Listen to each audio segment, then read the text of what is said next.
This is the battlefield for our game of speed and strategy. These are the letters that lead to victory on Blockbusters. And here's the star of our show, Bill Collins. What a nice group. Hi there, Gary.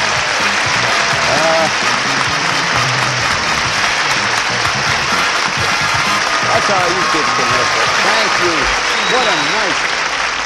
What a sensational bunch. Thank you and welcome to Blockbusters. I can't tell you how happy we are to have you here. And you too, all of you, the marvelous group we have here. This is where we have a family pair compete against a solo player. And right now we're in the midst of game one. First of all, I want you to say hello to, well, you can't say hello to her because you're at home and she's here. But she will say hello to you. Connie Colvin, our champion. Say hello, Connie. Hi. That's good. Connie, I learned after the last show we would stand up there and have our picture all taken. You were a flight attendant one time, were you not? Yeah, a long time ago. But you said it wasn't a long time. Well, I was going to say a long time in your life, not in mine. Yeah. Tell us what you do now, Connie. I'm a housewife, a mother, occasionally an unpaid secretary for my husband. What's he do? What kind of... He's a district sales manager for a major cosmetic company. And you sort of help him out, huh? Yeah. You have $1,600. Great. You win a few more of these games, you can put him to work for you. Okay. All right, we have a family pair. It's a brother and sister team. They are Kathy Brannon and Robert Lippert. Welcome, you two. Thank you. Hello, Kathy. Hi. You're the captain of this team. Yes, sir. You have to make all the important decisions. It's because I'm the oldest. Are you really? Yes. Sure. You don't look the oldest. I was nominated. Oh, thank you. You're very welcome. As a matter of fact, Robert looks old enough to be your father, Kathy. You don't mind my saying that, do you, Bob? Yes. Okay, then I take it back. Tell us about you, Kathy. You're married, right? Yes, I am. I And- have 3 children. And I'm a homemaker right now. any more in the family, siblings, except beside you and Robert? Yes, we have another brother, Randy, and a sister, Pam. And Randy and his wife just had twins last week. Isn't that sensational? Isn't that excited. marvelous? Do you It's think fun. maybe they say twins are hereditary? Don't say that. No. So, Robert, you've been married how long now? 8 months. 8 months. Yeah. Do you think twins are not hereditary? I hope not. Okay. Your wife's name is Pam, is that Yes. right? You both know how the game works? Yes. All right, we're going to pick this one up now. We're right in the Great. middle All of right. game one. I'll explain that for each game, the winning team gets $500. When you win 2 games, that's a match, and consequently $1,000, and a shot at the Gold Run board for another $5,000. Okay, now, Connie, you came up with the last right answer. so. So take a look at the board over there. You're the red, trying to make top-to-bottom connection. Family pair is white, trying to connect side to side. Where do you want to go, Connie? Let's try the D, please. Okay, the letter D. See what happens if Connie comes up with that D. That will be connection, and she will win first game and $500. So it's a big one. Everybody ready with a button now. What D is the shared movie role of Diana Ross and Judy Garland? Hey, that's Kathy. Oh, I can't. Time. You get a free shot at it, Connie. It could be game for you. What D is the shared movie role of Diana Ross and Judy Garland? Dorothy? Dorothy is it. That's the game, and another $500.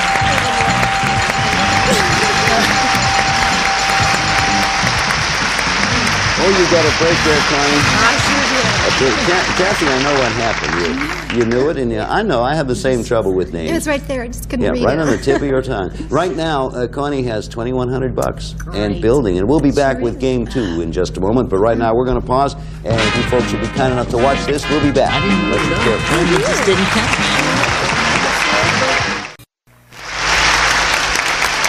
So here we are, ready to go again. Connie, you won the first game. Had a bit of luck in that one, I must I say. sure did. Kathy said she could see her skipping down the yellow brick road. She just couldn't think of her name. All right, we're going to give Kathy and Robert a chance to tie it up now and begin game 2. If they win it, we have a tie match. And Connie, if you win it, it's another shot at 5 big ones. Going to start this one with the letter Z. Okay, everybody ready now? What Z means little squash in Italian? Connie. Zucchini? Zucchini's the right answer, Connie. You got it.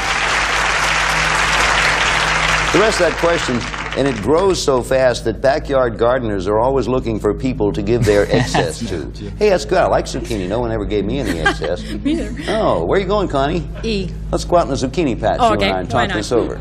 Okay, Connie's going for the E. Answer starts with E. Everybody ready now? Question. What E is a new variety of rose named after a famous rock star? That's Robert. Elton. Nope. Repeat it now for Connie. What E is a new variety of rose named after a famous rock star? Do not help. Oh, Elvis. Elvis. Elvis. Oh, our audience knew that, and I did. What is the answer, audience? Very good, audience. Marvelous. We come up with All right, another let's go. E question. Okay, we forgot Elvis, but we got another one for Oh, I you. never forget Elvis. No, see? What E is the main ingredient in the so-called green pies that are sold on London streets, but are considered by some to be nothing more than slimy creatures? Connie's going to take a chance. Escargot? No? Good try, but not it. Same question for the family pair. What E is the main ingredient of the so-called green pies that they sell in London, but are considered by some to be nothing more than slimy creatures? Kathy, you had your hand up. Earthworms? No. Slimier than escargot, but not so slimy as earthworms. Yeah, eels. Oh, that was my That was Eels, another certainly. question, too. Well, so far we've forgotten Elvis and we've forgotten eels. I still have a neat question, though. Hang in there. Here we go. What E comes from the Spanish for equator because the... Connie. Ecuador? Ecuador's the right answer, Connie. You got it. That's where it gets its name because the equator crosses right smack dab in the middle, or maybe not in the middle. Where are you going, Connie? 8. Okay, Connie has 2 more to go, and Kathy and Robert going to try to stop her. What H is molded to... I'll read it again. What H is molded to look like cheese, but is actually made from the feet and the head of a pig? Connie. Hog's head. Nope. I repeat it for either the family pair. Raise your hand. It's molded, H, molded to look like cheese, but is actually made from the feet and head of a pig. Want to try? Yes, Robert. Head cheese. Head cheese is the right answer, Robert. You got it. All right. Robert didn't approach that with the greatest amount of confidence, but confidence does not count. You have the Yeah, right answer. that was Where 2 to, words. Bob? Let's try L. Okay, letter L. Family pair picked it. What L is an Alfred Hitchcock movie that takes place entirely on one set because the characters are all stranded in the middle of an ocean? That's Robert. Lifeboat. Lifeboat's right again. Robert, you're on a roll here. M. Okay, family pair chooses a letter M, trying to make a side-to-side connection. What M is the second largest French-speaking city in the world, and is... That's Robert again. Montreal. You're hot. Montreal's the right answer. Jump in there, Kathy. Let's go. And it's located at the point where the St. Lawrence and the Ottawa rivers meet. Okay, Robert, now where are you going? B. Okay, letter B. You're getting close. Answer starts with the B. Everybody ready. What B is the stage name of movie star Charles Buczynski? That's Kathy. Boyer? Nope. Repeat it, Connie. You get a free shot. What B is the stage name of movie star Charles Buczynski? Bronson? Bronson is the right answer. That's right, Charlie Bronson. You came along and put a good stop up there. Where are you going, Connie? P, please. All right. Answer starts with P. What P are short, pithy sayings, or is one... Connie. Puns? Nope. Repeat it for either of the family pair. What P are short, pithy sayings, or is one of the books of the Old Testament? Oh. Yes, Kathy? Proverbs? Proverbs is the right answer. You got it. Getting crowded up there. Where are you going, Kathy? Letter S, please. Okay, you knew. You didn't have to look it. I was going to say look it over. You didn't need to. If the family pair gets this one, they win a game and pick up $500 and tie the match. Question answer starts with S. Take another question there because I gave spooneristically a portion of that answer there. Okay, everybody ready now? What S is the kind of whale... Yes, Robert? Sperm. Sperm is right. You've won the game and picked up $500. Okay. Well, that turned out really well. I've got to read the rest of the question. Always do that for the record. People at home might be playing along. What S is the kind of whale with the largest brain of any mammal and is named for the useful oil in its head? Sperm whale was the answer. And Robert and Kathy came along and tied it all up. So you have $500, you two. That's great. I'll tell you, while you count your money, we'll pause briefly. We'll be back here in just a moment, but we have this for you. I got a nice tie match here. That's fun. So the team that comes up with the win here gets the 500 and a shot at the big money. Ready to go, Connie? Yes. Kathy and Robert? Okay. Okay, gonna start this one with letter C. The moment you think you know, hit the button. First question. What sea became independent from Spain in 1819 and currently produces one of the world's largest crops of marijuana? Hey, that's Robert. Colombia. Colombia's right, Robert, and you're still on that roll. Boy, Robert took over there and started to run midway through the last game, and he's on a tear. Where are you going? S. Okay, letter S. Here's the question. What S was the son of David and Bathsheba? Yes, Robert. Seth. Nope, repeat it for you, Connie. What S was the son of David and Bathsheba? Solomon. Solomon is the right answer, and you tied it all up. Okay, we got a white one and a red one. It's your turn. You're going to connect top to bottom. Where are you going? F, please. Okay, letter F. Here comes an F question. What F was the 20s bank robber Pretty Boy? Robert again. Floyd. Floyd is the right answer, Robert, and you got another one. Well, all right, Robert, look it over now. B. Letter B, sure. Comes a B question. What B plays the outfield with Y in Abbott and Costello's classic baseball routine?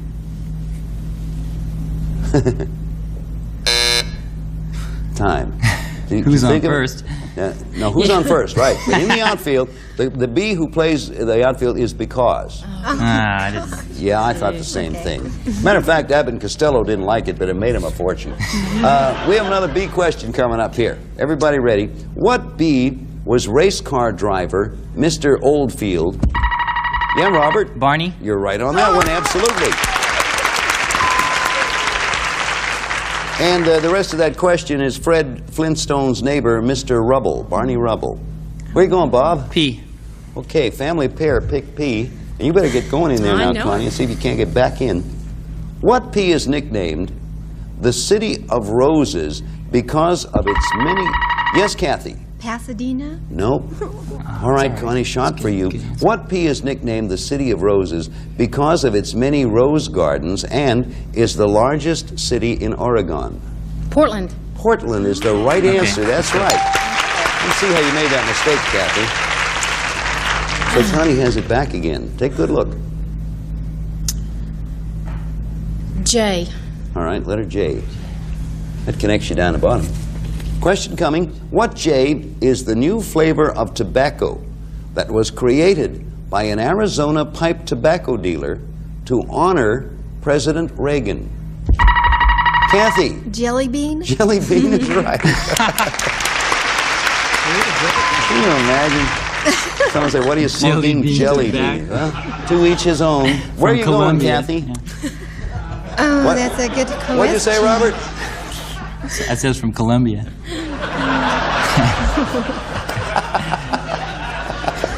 To explain that, that's another network across the town here. Where are you going, Kathy? W. Huh? W. Okay, letter W.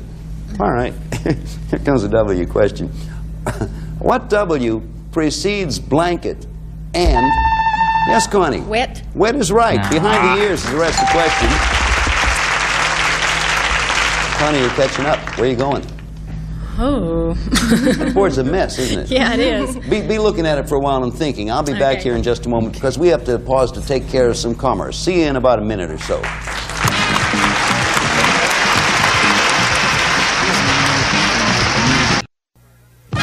A representative of our studio audience will receive Norelco All-in-One Beauty Care Salon. Includes the Ladybug Razor, plus 9 beauty attachments for scalp, facial, massage, complexion brush, pedicure, and manicure, furnished by Norelco. Now, back to Bill Cullen. All right.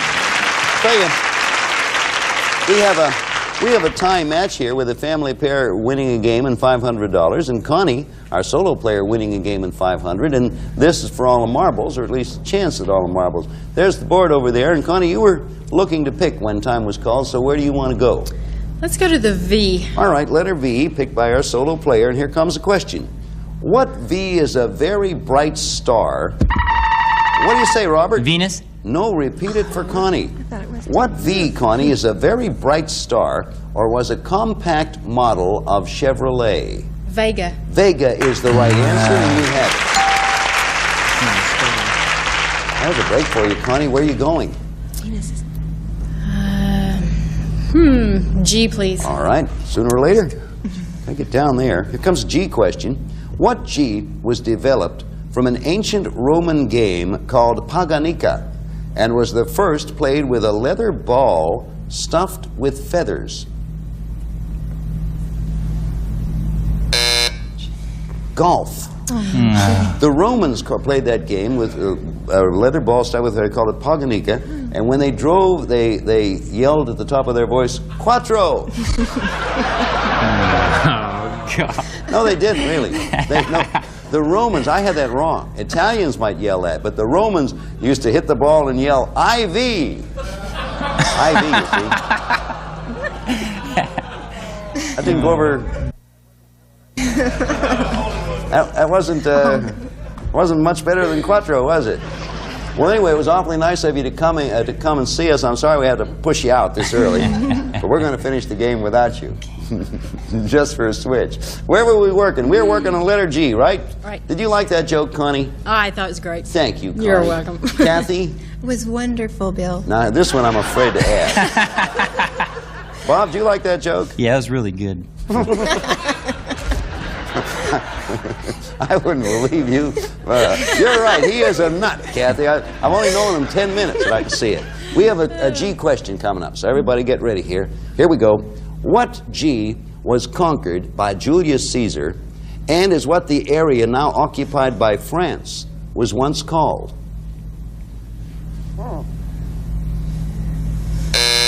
The answer, Gaul. Oh, we're doing G-A-U-L. When the Roman armies marched down the hill into Gaul, Julius Caesar came up, and you know what he yelled? IV. IV. No, he actually yelled, Veni, Vidi, Vici. What does that interpret? V. That means it's, you better surrender because I'm coming in to start an advertising agency. Well, we hope you're enjoying the show, folks. It sure is nice to have you here. I feel like I'm on cable.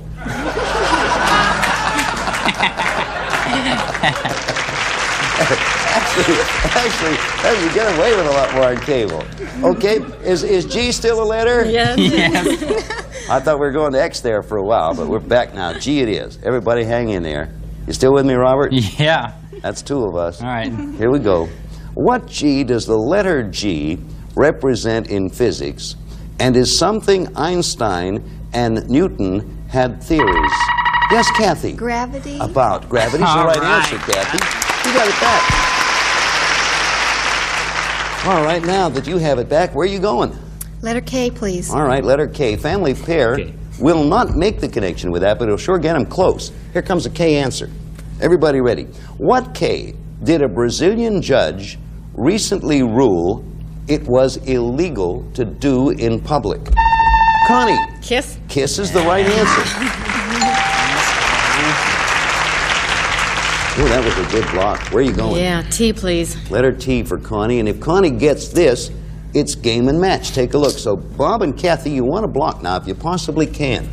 Possible game and match for Connie. Question.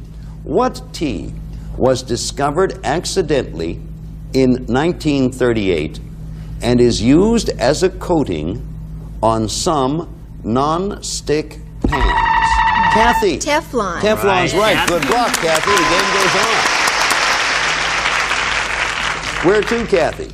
Try the M, please. Okay, the letter N, did you? M. M as in, okay. More. As in more, right. Perfectly good. Okay, M question coming. It will not make the connection for you, but again, it's a step in the right direction. What M is nicknamed the land of shining mountains because of its high, snow-covered peaks, and is where Custer, Connie, Montana. had his last stand. Montana is right. You got it back again. Oh, look at that board. It goes on and on. Where, Connie, be looking at it. We'll be back here in just a moment. Right now, we have to pause because fun like this has to be paid for.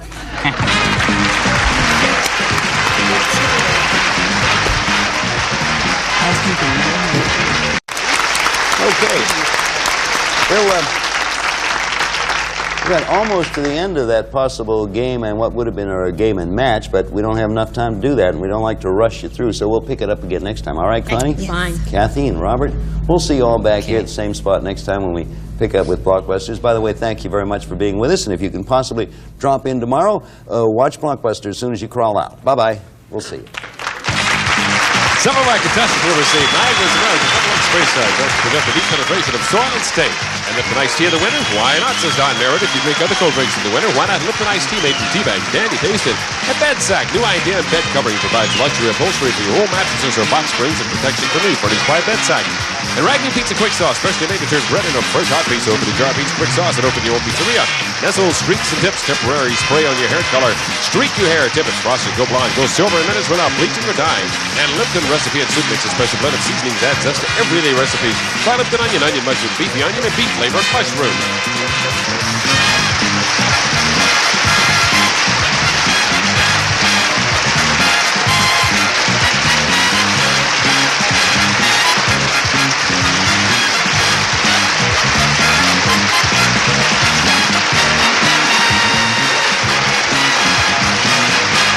This is Bob Hilton speaking for our Blockbusters. Mike and Bill Tompkins production.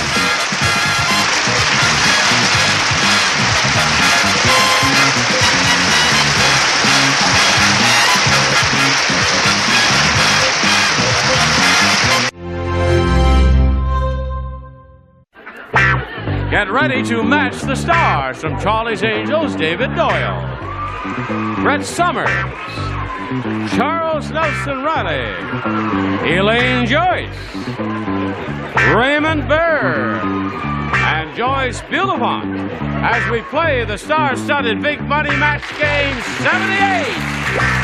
And now, here's the star of Match Game 78, Gene Rayburn.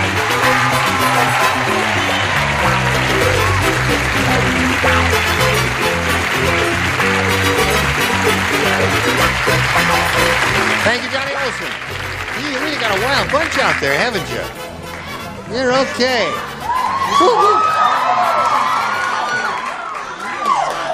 Got a wild bunch up here, too. Hello, wild ones. Hello. Are all the wild ones ready to perform? There's one. Please, I'd like America to get a shot at what Charles is wearing. Now, wait a minute. Now, don't intimidate him. Leave him alone now. Come down.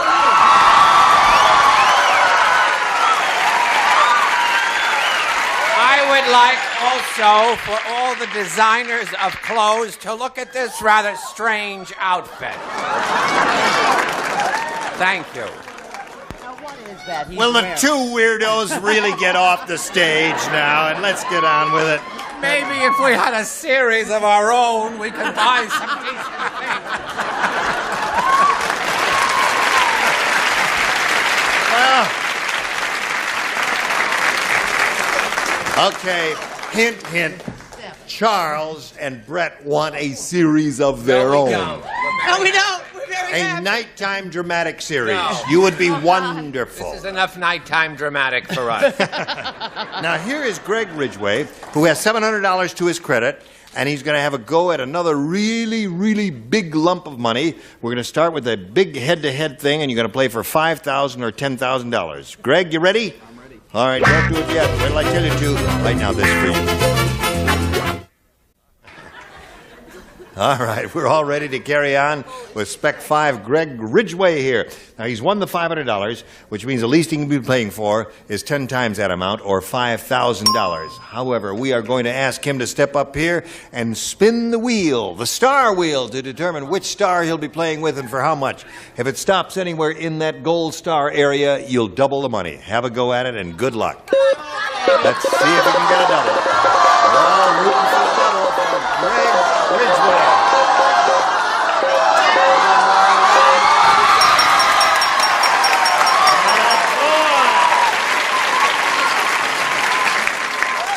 Okay, you did it. He says no more mess hall. All right, Brett, you ready? What? $10,000. Good luck. Stand on the blue dot. Face me. Here it is. Ready? I'm ready. Pirate blank. Pirate blank. P-I-R-A-T-E, pirate blank.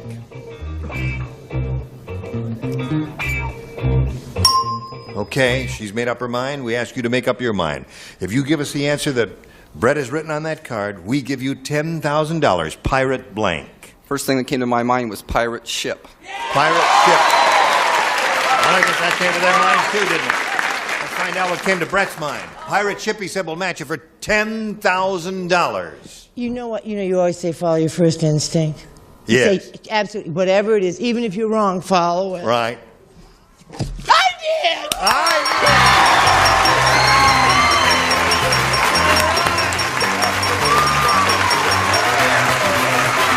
One, two, three, four, five. Congratulations, Greg. Got a total of $10,700. You got any rooters out there? All right, let's welcome your new competitor now. Here comes Darlene Schwartz. Here she comes.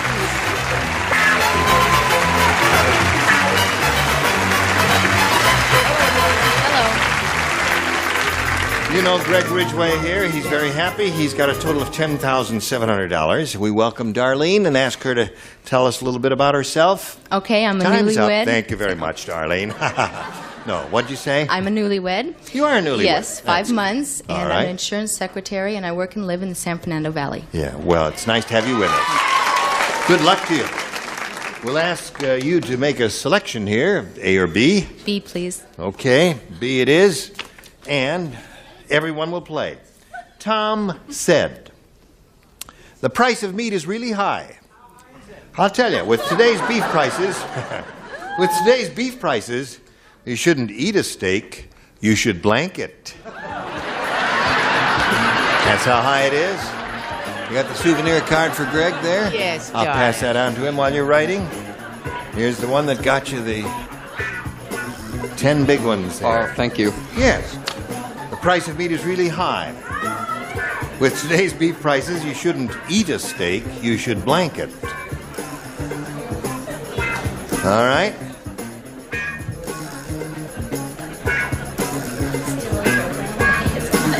Darlene, Tom said the price of meat is really high. With today's beef prices, you shouldn't eat a steak, you should blank it. Bank it. What? Bank it. Bank it. Bank it. Okay? She said bank it or, yeah, bank it or put it in a vault or something like that. What did you say? Bank it, put it in a vault. Now, there's an awful lot of this going on, has been for the last 10 years. They frame it, and then they sell Frame it. Yeah, that's very good. You should frame it like a work of art because it's so expensive. Oh, yeah, more than a Picasso. I said frame it and hang it at the Met. Okay? Charles, what did you say? Frame two gorgeous pieces of swordfish, but Yeah. also frame it. Frame, okay. 3 frames up there. Now let's see what we get down here. We'll begin with you, Elaine. Ready for the good stuff? Yeah. Put it in the bank. Put it in the bank for Darlene. You bank it? Son of You a- bank it. Well. Now here comes the odd man out. Whoa. Ho, ho, ho, ho, ho. I thought that you should plant it so you could grow more. That's not a bad idea. Dumb, but good. All right. 2 for her. Now let's see how you do with yours, Greg. We got this one as a first rounder for you. Weird Willie is really weird.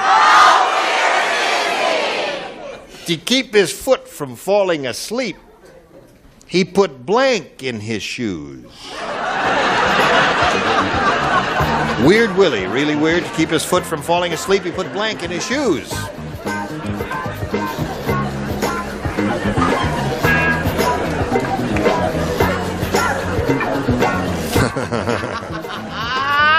I love my answer. Okay. No, not so definitive. All right, that'll do it. Here we go, Greg. Weird Willie is really weird. To keep his foot from falling asleep, he put blank in his shoes. All I could think of was bumblebees. Yeah. They'd really hurt. That'd keep you awake. They'd keep you awake. But I don't know why anyone over there would say bumblebee. I don't know either now. David, what did you say? I didn't agree, but I don't really think it matters. I look over at Greg, and he's sitting there, and he's spending that $10,000. That's right. He couldn't care less whether we matched or not. I said rocks. Rocks should keep him awake, yes? I'm so glad he won. God love his little heart. I said coffee. Coffee. Keep his little toesies awake, Charles. I said powdered no-do. Those are some good ones there, Greg. No doubt you have a good one too, Elaine. I said uppers. Uppers, yeah.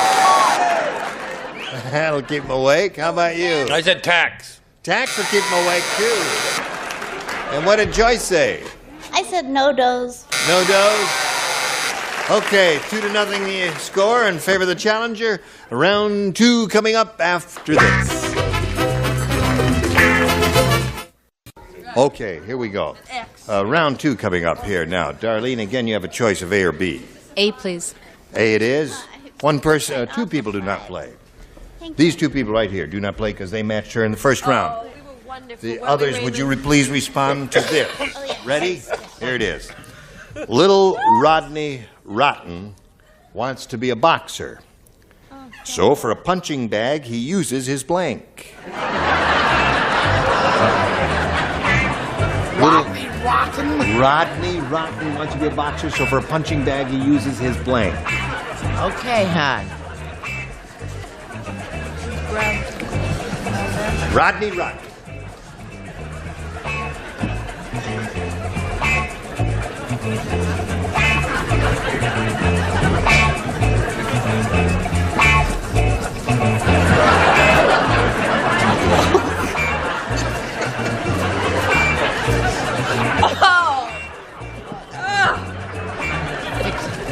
Little Rodney Rotten wants to be a boxer. So for a punching bag, he uses his blank. Little sister. Little sister is good.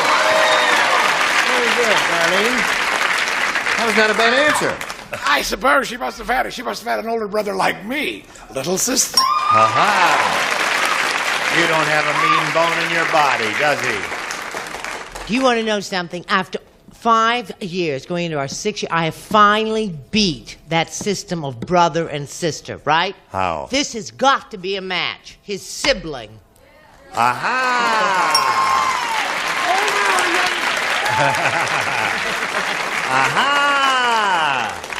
She gotcha. I got him.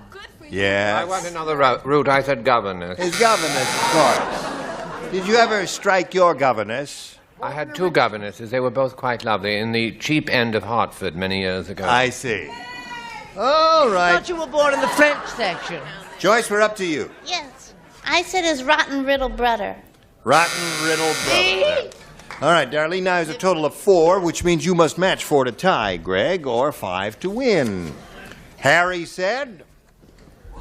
What did Harry say? I'm glad you asked.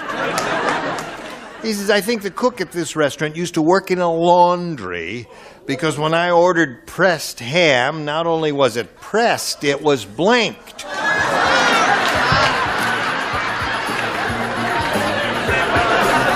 Right. Gotcha, baby, gotcha.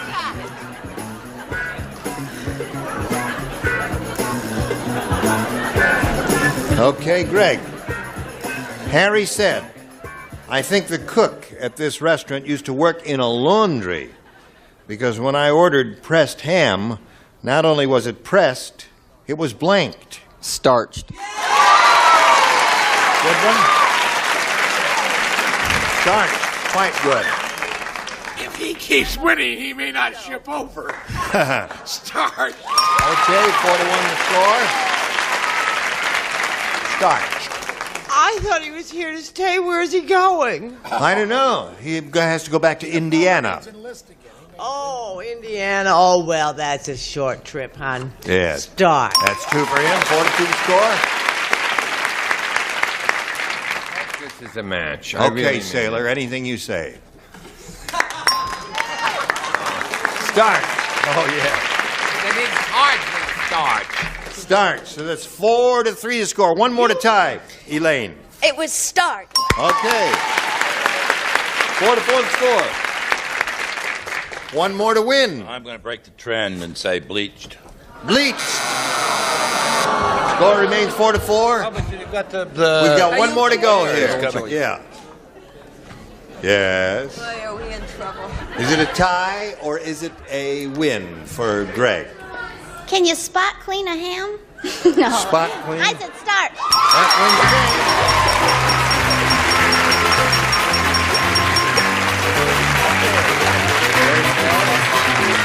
Well, Darlene, it's a short trip for you, but for your trouble, we're going to send many, many gifts your way. Thank you, Darlene Schwartz, ladies and gentlemen. While we're spinning her off, we'll spin a message for America, and then we'll see if you'll win some more money.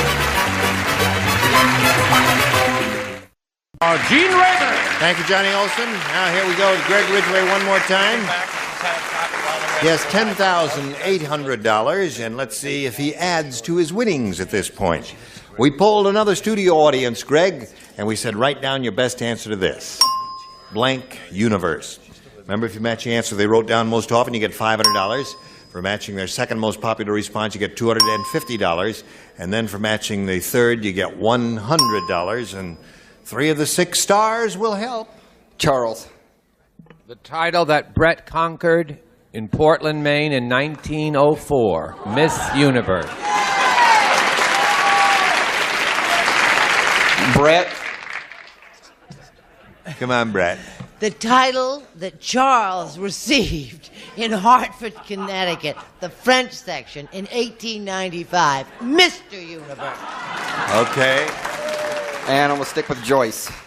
Well, I hope this is the only other thing that came to my mind right away. I read the travel section all the time, and they have a thing called Club Universe, right? Club Universe. Okay, so it's With that, Club Universe, I can't think of... Miss Universe, and Mr. Universe. Those are the 3. Now, if there's anything you have in your mind which you think is better, you may choose that if you wish. What is your pleasure here? Miss Universe. Well, let's give him Miss Universe, shall we? All right, let's find out if it's up there. May we see the $100 number? Club Universe is Joyce's answer. Let's go up the ladder and look at the $250 number.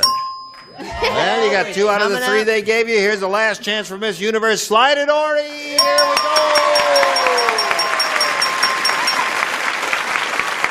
Another $500. Greg, you got $11,300 now. But more important than that, you're going to play for 10 times the amount you just won, or $5,000. But if you have another lucky spin of the wheel, you can double your money and play for $10,000 instead of 5. Give it a good spin. It must make one revolution, and here we go.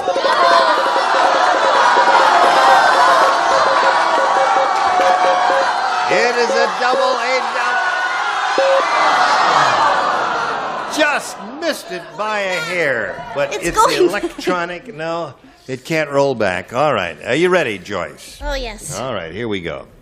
Good luck to you, Greg. Worth $5,000. Farm blank. Farm blank. Farm blank.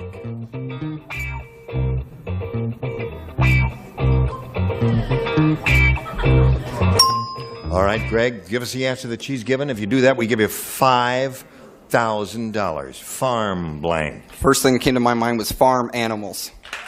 Farm animals? All right. Now, Joyce, he says farm animals will match you for the $5,000. What do you say? Oh, I'm really sorry. All I could think of was farmland. Farmland. Farmer would be one. Farmhouse. Farm girl. Farm boy. Farmhand. Farm hand. Farmerette. Oh, we got a lot of them, haven't we? Okay, Greg, you've got 11,300. You also got a new challenger now. Here comes Debbie Lane. Yay, Debbie! Hello there. Hi. How are you? All right, back up there. You know Greg Ridgway. Yeah. Now, Debbie, we welcome you. Want to find out a little bit about you before we begin. Okay, I'm also from Indiana. I graduated from Indiana University with a BS degree in recreation. I just moved out here, and I'm working at Cal Poly as the head hall director in the dorm. And for the past 5 years, I've worked with a weight-reducing camp in which I've lost 90 pounds in about 12 sizes. How wonderful. That's a great accomplishment. Yes. Okay, good luck to you, Debbie. We'll ask you to make a selection here of A or B. I'll take A. A it is for Debbie Lane. Fred said I must not be welcome at this party. The host just came over and put his cigarette out in my blank. Fred said, I must not be welcome at this party. The host came over and put his cigarette out in my blank. Good. Thank you. Oh, no. All right. Wait, Debbie? wait. Boy, do you love to copy. Fred said, I must not be welcome at this party. The host just came over and put his cigarette out in my blank. In my glass drink. In Drink. my glass or in my drink. Oh, I see. All right. David, what did you say? What did she say, glass drink? Yeah, look at that. One for her. Martini? Martini, my drink. That's 2 for her. Charles? In my drink, a pina colada.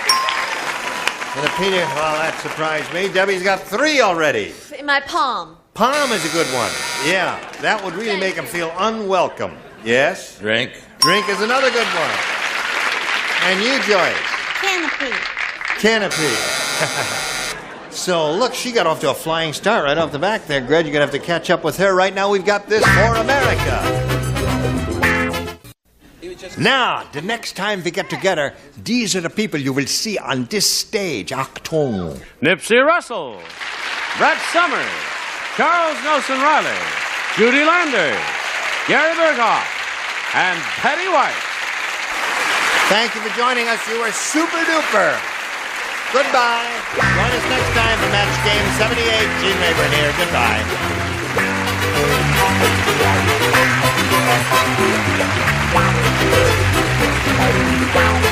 This is Johnny Olson speaking for Match Game 78, a Mark Goodson, Bill Todman production.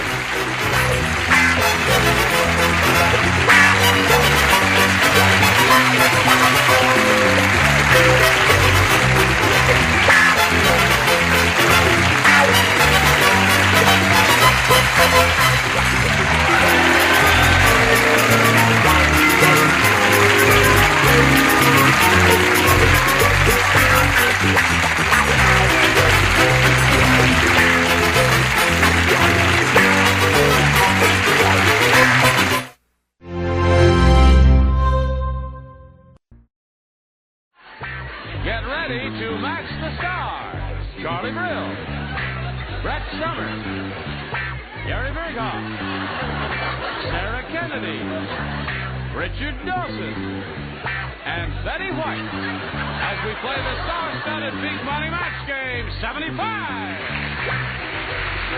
And now here's the star of Match Game 75, Gene Rayburn.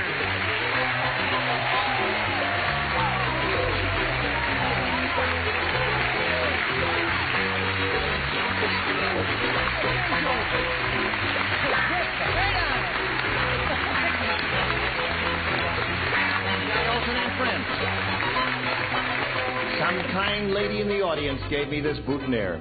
It's a fresh carnation and it's very fragrant. What's that, Charlie? I think we have the same tailor. Why? We do. We dress alike. Yes, come on down here. Exactly what the well-dressed couple would wear. It's Beauty and the Beast. Don't. I've got to rub it off. Okay, you. You know what? Sorry. Every day in every Sorry. way you look more and more like Lucius Beebe. He was one of the 10 best. Kissing. Okay. That was Don't touch me unless you love me. That was your token kiss for the bridesmaid. No, but let's say hello to our champion and challenger, Louise Miller and Susie Muxlow. How are you? You okay? Louise has won $8,700. And let's see, where are we in this game? In the middle of round one, you've had your question, you scored once, and you've got to come up with some one match here to stay even with her. And what, you will do that, won't you? You will? Well, we'll find out. I don't know whether you will or not. Right now, we got a message for you, and then we'll get back to the ladies. Here we go. Let's finish round one. Ready, Louise? This is yours. Now, you all remember the story about Rip Van Winkle, don't you? Sure, I love it. I was there. Jumped over the candlestick. No. Rip Van Winkle, he's the man who slept for 20 years. You remember all that. Well, Rip Van Winkle's wife was a very devoted lady. No kidding. Even though her husband was sound asleep, every year on his birthday, she would give him a blank. Even though he was sound asleep, every year on his birthday, she would give him a blank. Did you hear that, Louise? Do you understand it? And you know who Rip Van Winkle was? I sure do. Guy slept for 20 years. Okay. All right.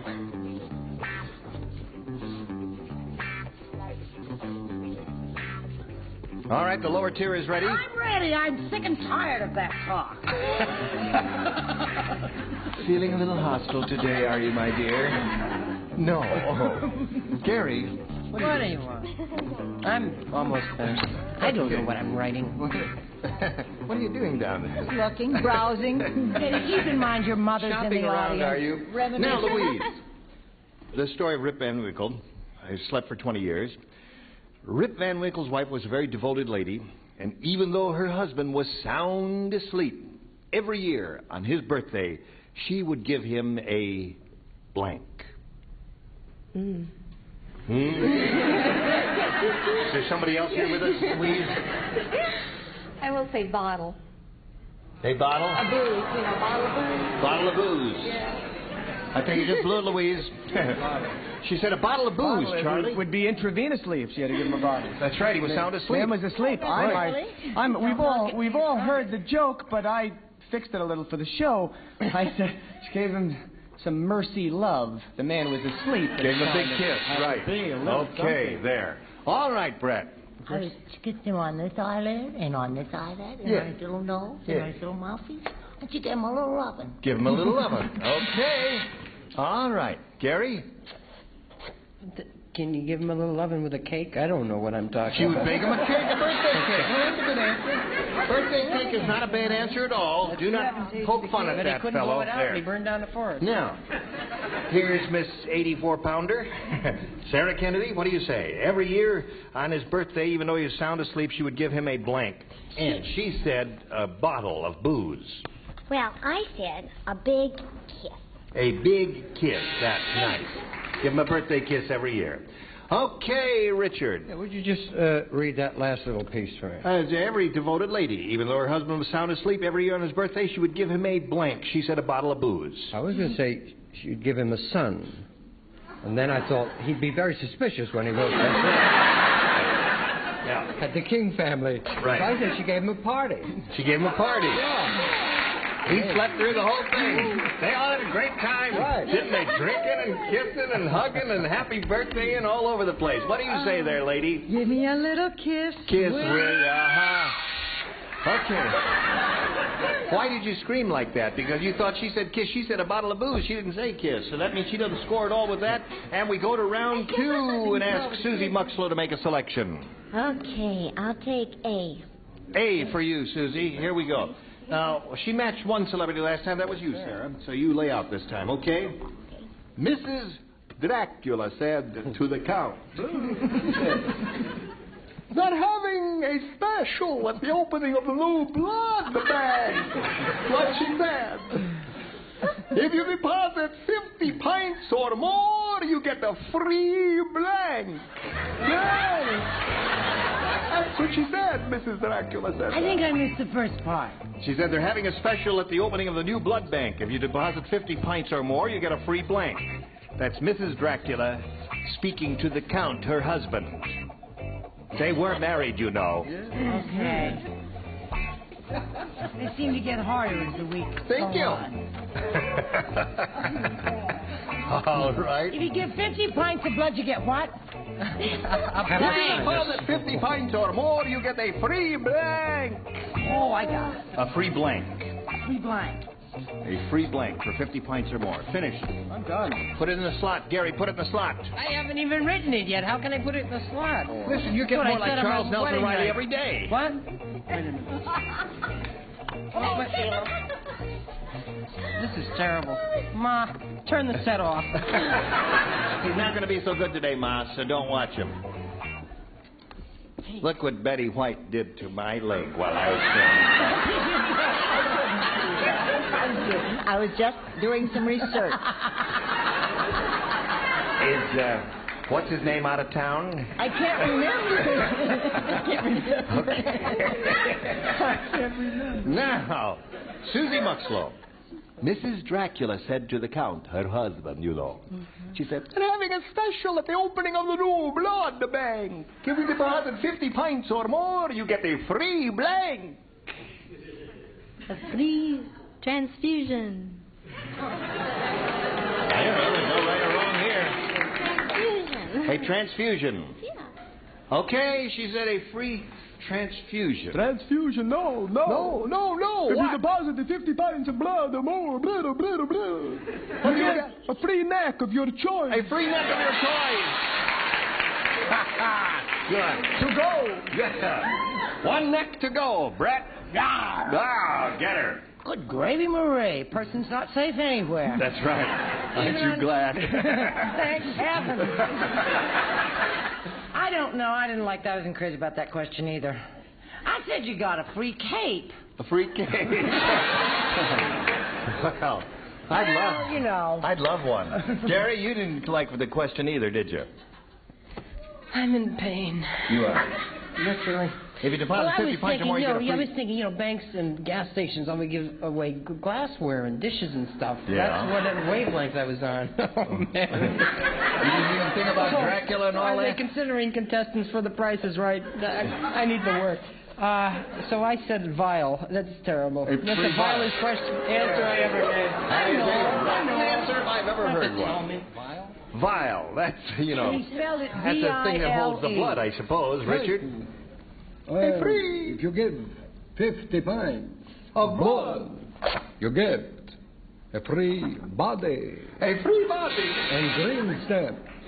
To do with what you want? Thank you. Okay. Give us a case. Yeah. Now. Or you get somebody else. I ain't got nobody. So you said transfusion did not work for you, and now you're in a good spot. We'll find out if you win or not right after this message for you. Now we're ready to finish this game. Sometimes we finish, sometimes we don't. Now, if you score 1, it'll be a tie. We'll have to go to a tiebreaker. 2, however, we'll win another game for you. The cannibal said... I wish Cannibal Thanksgiving would hurry up and get here. I just can't wait to stuff my blank. Everybody plays. I wish Thanksgiving would hurry up and... The cannibal said, I wish Cannibal Thanksgiving would hurry up and get here. I just can't wait to stuff my blank. Oh, I got it. I know I got it this time. I got it remotely focused.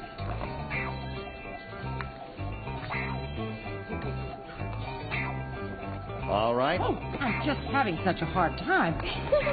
There. Gary's ready. Charlie's ready. Now Betty is ready, and we call on Louise Miller. No, she's not. You're not? No, she's really not. Oh, really? Oh, yes, you are. Don't kid me. I know when you're ready. The cannibal said, I wish Cannibal... Okay, the cannibal said, I wish Cannibal Thanksgiving would hurry up and get here. I just can't wait to stuff my... Wife. My wife? Takes one to know one. Charlie, I wrote your typical answer, which everybody will absolutely scream and applaud on. Just it's your typical joke. Yes. When the stuff is mother-in-law. Mother-in-law. Typical mother-in-law. You don't like that? That's not a bad answer, folks. Charlie's on the ball today. All right, Brett. That little Louise Miller stuffed. She's Yes, gonna have indeed. a baby.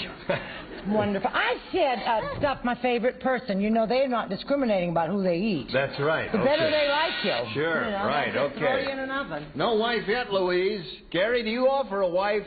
Louise just went for the baby. There's a wife. Now, Louise, one more wife and you win another game. One more stuffed wife and you win another game, I should say. Sarah Kennedy. Yes, well, I said stuffed her mate. His mate, her mate. Last lady of the game. Congratulations, Average wife and friend. Congratulations again. 7 games. Wow. Susie, it was a pleasure meeting you. It was fun playing. Well, it was grand having you here. We got a gift for you together with our thanks. Okay. Susie Muxlow, ladies and gentlemen. Goodbye, dear. Okay. Here it is again. 7 times you've been up here. Where do I get my own parking place? She said, when do I get my own parking place? For those of you who haven't been here at CBS in Hollywood, all the executives and many of the stars, not me, incidentally, many of the stars have their names in a slot in the parking lot, and that's all right. It's okay. It doesn't make me nervous at all. Not at all. No, it's not. Are you ready? Right. Okay, we polled a recent studio audience. We got their best response to this. Low blank. Now, the answer they gave most often is worth $500, then the next one $250, and the third $100. Whom do you call on over here? Richard. Tritchard. Tritchard. Tritchard? Yes, Tritchard. Oh, all right. Okay, low down. Low down. Yeah. Okay. Betty. No bridge. Low bridge is Betty's answer. One more. Yeah. Brett. How about Ready? low life? Low life. Wouldn't you know I'd think of low life? Yes, What's you wrong would think of with that. me? So you got low life, low bridge, and low down. You can choose one of those or give us one of your own. Let's What is your try pleasure? Low down. You want to try low down? You think it's up there? I hope it is. I hope it is, too, for your sake. Let's see if it's up there right now, and if so, where? I ask you, is it under the $100 response? I ask you, and what do you say? You say no. Low down. That's what I was looking for. No low down down there. All right, looking for low down. Here's a $250 response. Low tide. Oh, that's another goodie. You had some great answers there, celebrity. All right. Last chance for low down. And here is the $500 response. Low blow. Got a low Yes, blow. that really is a low blow they've delivered to you, my dear. So we didn't get one You know, of them. Dad, I don't think that's happened Ever. Once before it happened when How about the boom? no answer that the celebrities gave showed up there. Well, okay, that's show business. You wanted to get in show business, and here it is, you see. Anyway, you won another $100. You're up to $8,800. You're going to play another game, so let's welcome Betty Stieferman.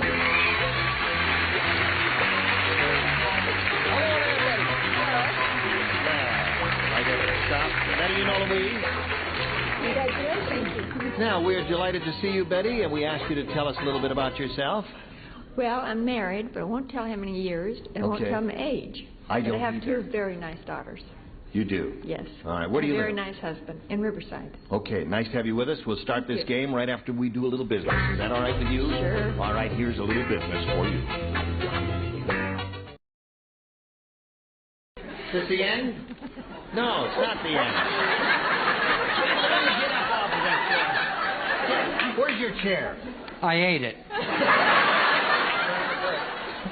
All right. Well, we found your hearing aid, but where's his chair? Get his chair. Don't worry. Carry on with the show. All right. Come in, number 5. Get his chair. Now, let's stop this horsing around. This is a very serious show. Thousands of dollars are at stake here. Thank you very much, Jim. Betty White do that to him all the time. Go near that. I'm too old and dignified Right. to do that. Too old is right. Are you quite ready? Not quite. All right. Now, Betty, would you please make a selection? B. All right, everybody plays. New game. I have some American folklore for you. Oh, I love that. The reason Chief Sitting Bull was so mean to General Custer was that on the morning of the battle, Sitting Bull accidentally sat on his flank. Yeah. Question. And it made him mean. Sat on his that on the morning of the battle, Sitting Bull accidentally sat on his blank. Now, who was mean to whom, honey bun? Well, Sitting Bull was mean to General Custer. And the reason was that on the morning of that great battle, Sitting Bull accidentally sat on his blank.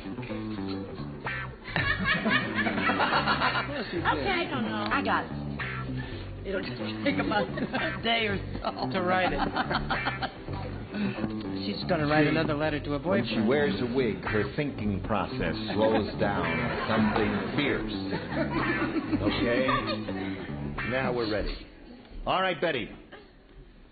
The American folklore. The reason Chief Sitting Bull was so mean to General Custer was that on the morning of the battle, Sitting Bull accidentally sat on his blank. Hat. What? Hat. Hat? Uh-huh. Whose hat? Sitting Bull actually sat on his hat. Did Sitting Bull wear a hat? Sitting Bull. Sitting Bull is the person in question here. That's... Lap. No. Well, we have to go with your first answer. You said hat. I guess you mean what? The feather, the big feathers, the thing on the horns? Oh, and that's... Oh, I see. His war bonnet. Okay, Charlie. That would make him just so angry to sit on his hat. Because he's been You know what would get him really mad? What? He sat on his Tommy Hawk. Oh, that would be... Angry. Okay, Brett. I think that's the dumbest question that has ever been on this. Wrong! Is there an answer for that question? Well, sure. Well, I've got it. What? Saddle.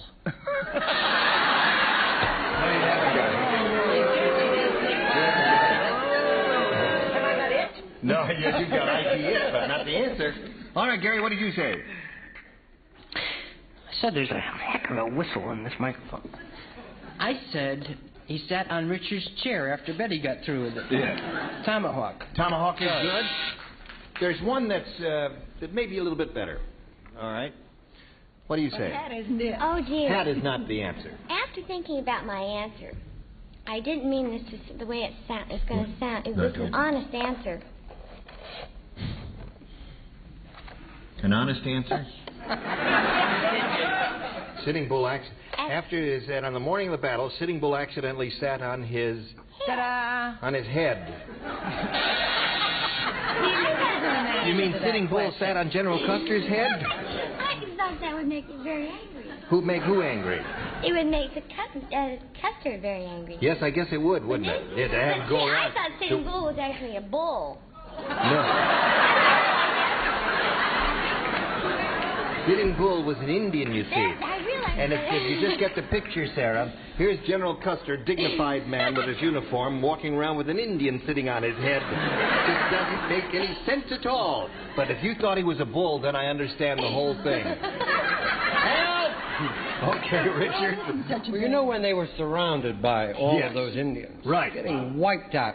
Right. Do you know the last words that Custer spoke? No, wait a minute. This is a historic moment. I want to hear everything that General Custer's last words as the arrows were flying and to his men. To his men. He turned to his men and he said, "Needless to say, all leaves are canceled." I said tomahawk. Tomahawk! Betty, doesn't it give you a great feeling to sit in that seat and have to follow that line? There's just really nothing better than that nice warm feeling. As a matter of fact, a little known historical fact is that this is how he got his name changed from Sitting Bull to Crazy Horse. He sat on his tomahawk. Yeah, that'll rile you up a little bit. What was the answer? Well, arrow would have been a good answer. He sat on his arrow and that made him mean. Any better than what we But said? no, We Tomahawk was more. good. No, I don't reject Tomahawk. Well, Do you what was reject wrong with Tomahawk? How about Saddle DB? was rotten. The worst. Because sitting in a saddle doesn't make you mean. Sitting I'm someplace an old cowhand. Now, shut up. Real Shut up when I tell you to shut up. Now, friends. A message of commercial interest you want to know.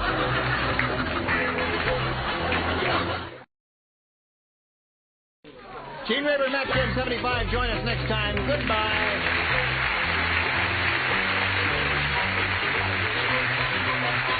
This is Johnny Olson speaking for Match Game 75, a Mark Goodson, Bill Sudman production. Get ready to match the stars. Jack Carter, Brett Summers, Orson Bean, Louisa Moritz, Richard Dawson, and Betty White as we play the star-studded Big Money Match Game 74. And now here's the star of Match Game 74, Gene Rayburn.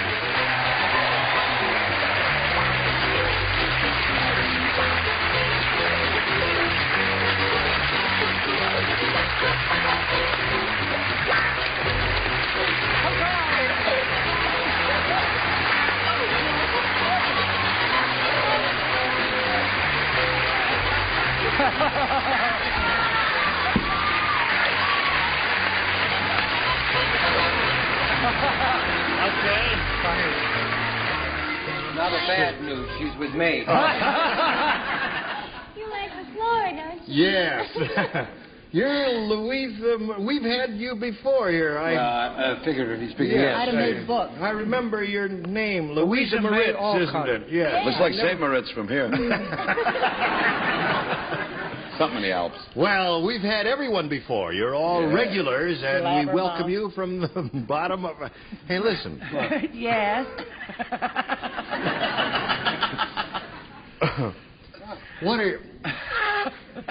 are you doing with that beard on your face? I tried wearing it on my shoulder, but it kept... Let's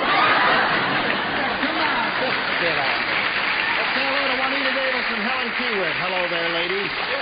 Juanita Davis is our current champion. She's only won one game. She's only got $100, but she's happy about that, isn't she? Sure am. Splendid. And she's going to be challenged now by Helen Keywitt. We didn't meet you last time. We're meeting you now. We welcome you. And we ask you to tell us a little bit about yourself, if you would, please. Well, I'm from San Juan Capistrano, and my husband and I recently celebrated our 31st wedding anniversary. How nice. I have 3 lovely daughters, Yep. fine son-in-law, and 2 precious grandchildren. Okay. And I love to sew and read. You love to sew and read? Yes. So do I. Sew and read. All right. If you're ready, we'll have a go at it right after we have a go at this message for all of you, America. Pay attention.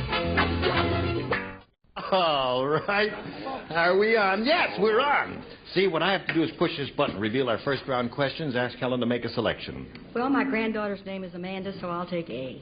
Okay, Helen Keywitt. Here we go. Harvey said... Yes?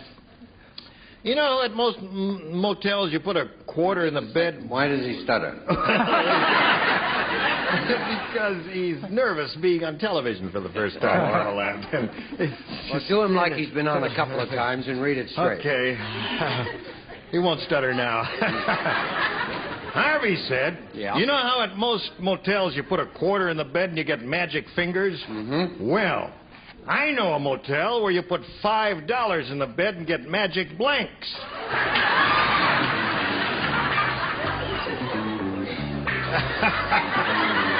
It's a very easy question. I don't see why you're even thinking about it. Ask me how blind I am. How blind are you, Brett? I'm so blind I asked Louisa where the men's room was. Boy, are you hard to see. I heard her. She said, say fellow. Okay. This is really a... That's it. You got it there. Put it on there. That's it. That's right here. All right. Yeah, you put it right in the slot there. You remember. Yeah. Okay. Too bad her brain isn't the size of her blanks.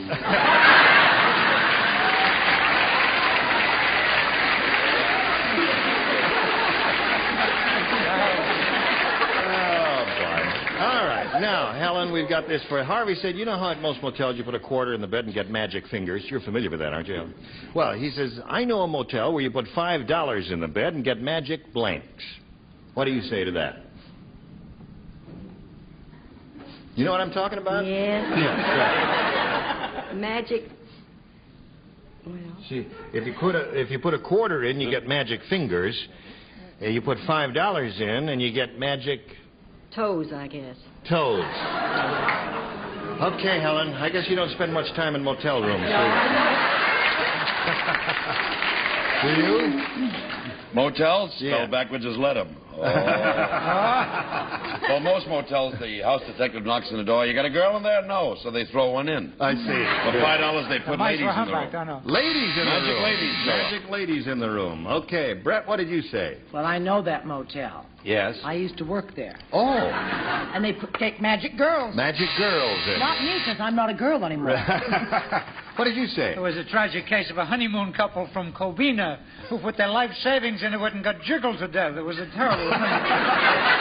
Magic hands. Hands is a good answer, you see. Ladies is bad? Fingers give you a quarter, hands for... You see, that's it. Hello there. Hi there. Oh, hey. Well, I just took the example from what I use, and I use magic sheets.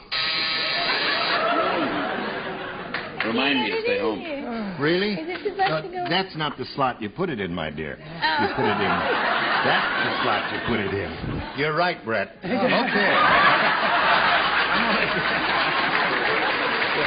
good. More. Your eyes. Magic sheets. Magic sheets is what she said. You gave up the plastic baggies, huh? Right. You were saying? I said, you put a quarter in the bed, get magic fingers. He knows a motel where you put $5 in the bed, get magic blanks. Magic rug makers. Really? Yeah, or hookers.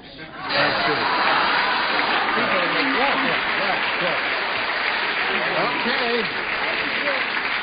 Miss Betty, honey, what do you say there, little girl? I don't know how a nice girl like me got in here. No sheets, but magic tricks.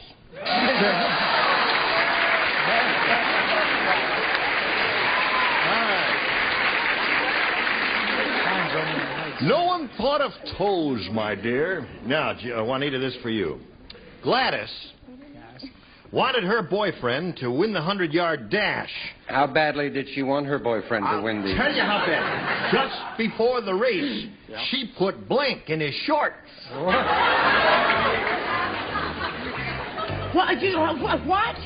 Gladys wanted her boyfriend to win the 100-yard dash, right. So just before the race, she put blank in his shorts. Okay.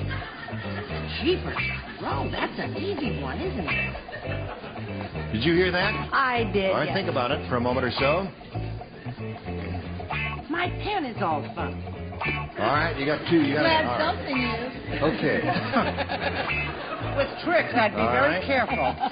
Now, we're ready with Juanita. Gladys wanted her boyfriend to win the 100-yard dash, so just before the race, she put blank in his shorts. Itching powder. Itching powder in his shorts. They're droning at that. Betty said he was starting from scratch. Yes, right. Jack, what'd you say? Oh, I nearly said itching powder. But I lost the itch, the urge. Yeah. So I'm for a little Chinese starch. Starch, to give him a stiff start. Okay. Now, what'd you say, Brett? I said itching powder. All right, Juanita, there's one for you. Arsenal Beam, what have you got to say? Like a monkey at a typewriter, you occasionally come up with something worthwhile and readable. I hope you lose your hair. Again. She wanted him really to win that race. Wanted him to win that race. She put Tabasco sauce down. Tabasco sauce. Boy, that'll do it every time. Gladys' boyfriend wanted to win the 100-yard dash, so just before the race, she put blank in his shorts. What do you say, little girl? Well, in Cuba... Excuse me for calling you a little girl, but that's just came to my mind. What do you say? Well, little boy... Yes? In Cuba, they put garlic. That makes you run lots of places. Garlic makes you run. Okay. All right. Richard. Present. So just before the race, you put blank in his shorts. This is a way to get people to win. You put ants. Ants in the pants. Okay. And a few uncles. Or uncles, yes. And some weird ants relatives. in the pants seems to be the winner, Betty. What have you got there? That's a terrible answer. Ants. Well done. So, ladies, at the end of round one, our current champions ahead, 1-0, and round two is going to happen in a moment or so. But first, this has to happen for you. Here we go, ladies. Round 2 coming up. There it is. Helen, would you make a selection? A again, please. Now, everybody plays because no one matched in the first round, or she didn't match anyone. Diane said, I don't think I passed my driving test. When I got out of the car, the examiner was blanking. She said, I don't think I passed my driver's test. When I got out of the car, the examiner was blanking. Hi, dear. Hello, darling. I think I understand. I'm not absolutely You do understand dead it. sure. How have you been, Brad? Oh, I've just been wonderful. I'm Good. singing, you know, and taking piano lessons. Oh, are you? You're doing all of that. expect almost momentarily to be in a piano bar in the valley. And that's my idea of dying and going to heaven. He needs me, you know, all that. Oh, yes, And I'll certainly. accompany myself. Well, when you're ready to open, I'm going to be there opening night. Yeah, that's the best night to get her, because she won't go a second night.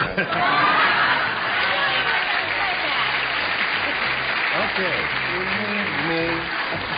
Now, Helen Keywood.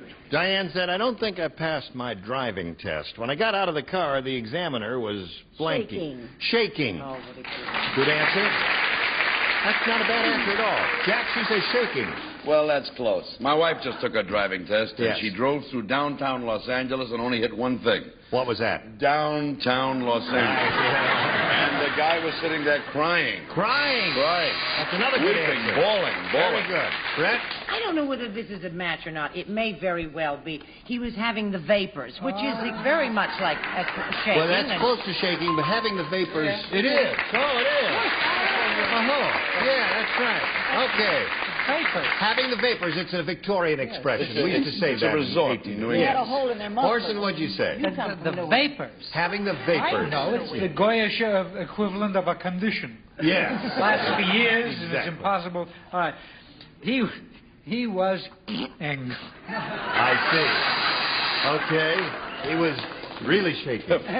When I got out of the car, the examiner was blanking. I said recovering. Oh, adorable. Recovering. That was my match. Is that a match? I heard a bell ring. No. Bell that went off. Right. Hey, let me explain. What are you doing? A bell, Oh, I Don, see. a bell goes ding. Buzzer goes. There's a bird. What one did she hear? That's what she heard. See? Okay. You're right, it is a bell. Yes, that's When I got out of the car, the examiner was blanking. He was praying. Praying, another good Three answer. different languages. Right. What was that examiner doing, Betty White? We may have to have a meeting. We may, because having the vapors is very much like fainting. And fainting, fainting is having the vapors, and having the vapors is... Fainting is not shaking. When you're shaking, I mean, when you're fainted, you're just lying there prone. You You put can't do anything. $5 in the machine and see what happens to you.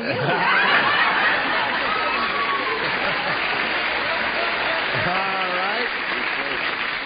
Now, where are we? You're with friend. 1-1. Oh, all you need is one to win the game. As a host. Ready? Here we go. At the party, Steve said, gee, it's getting damp in here. And Mildred said, no, it's not. You're so drunk, you're standing in the blank.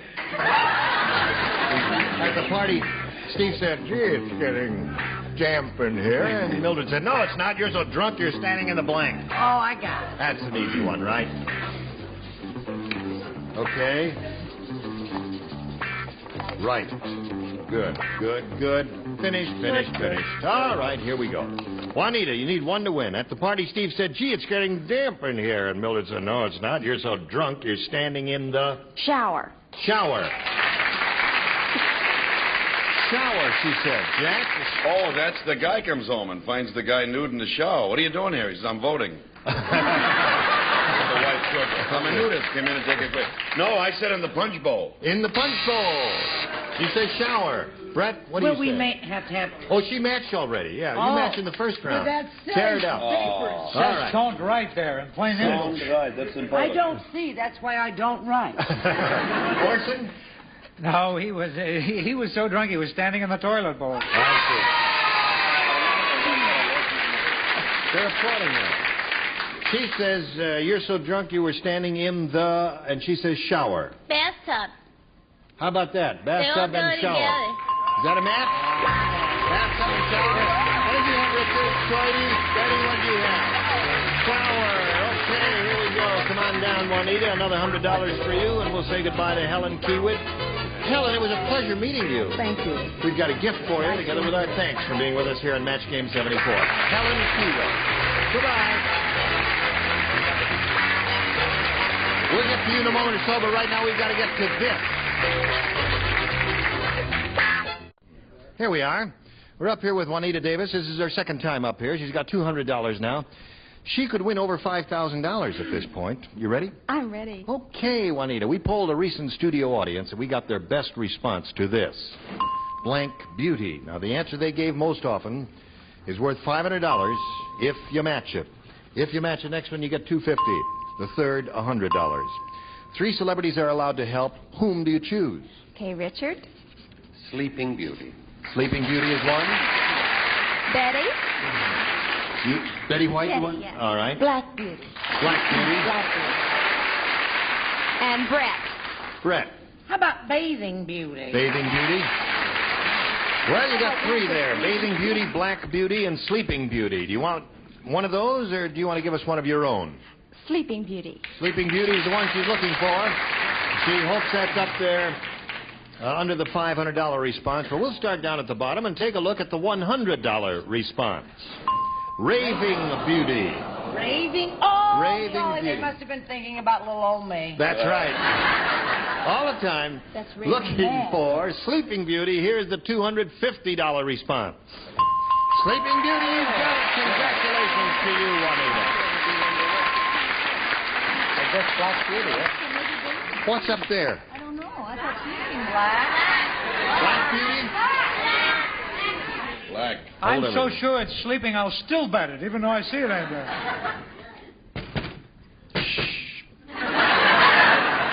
The wall has spoken. Show. Black Beauty's there. Okay, Black Beauty it is. All right, now you've got $250. You're going to play for 10 times that amount, or $2,500. To collect, you got to match one of them. Which one will it be? Richard. Okay, Richard, you get ready to write. Here's the $2,500 question. Blank price. P-R-I-C-E. Blank price.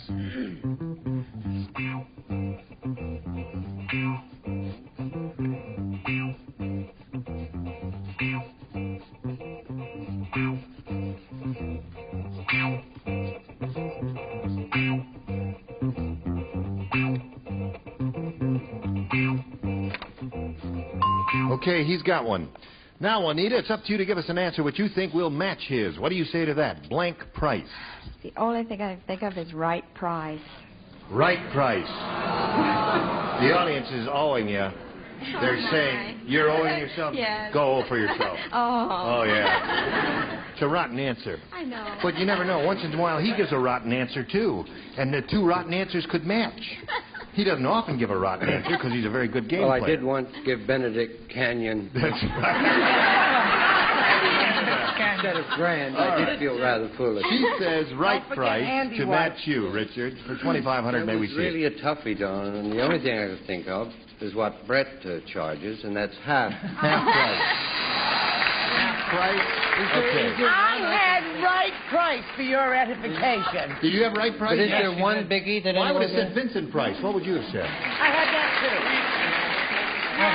Wholesale price? Yeah. What would you have said? Right price, wrong girl. Half price? Yeah. Okay. All right. So now, listen, you're up to, how much money have you got now? $450. You're going to play another game. You ready for that? I'm ready. Let's meet your next player, Martha Marie Pate.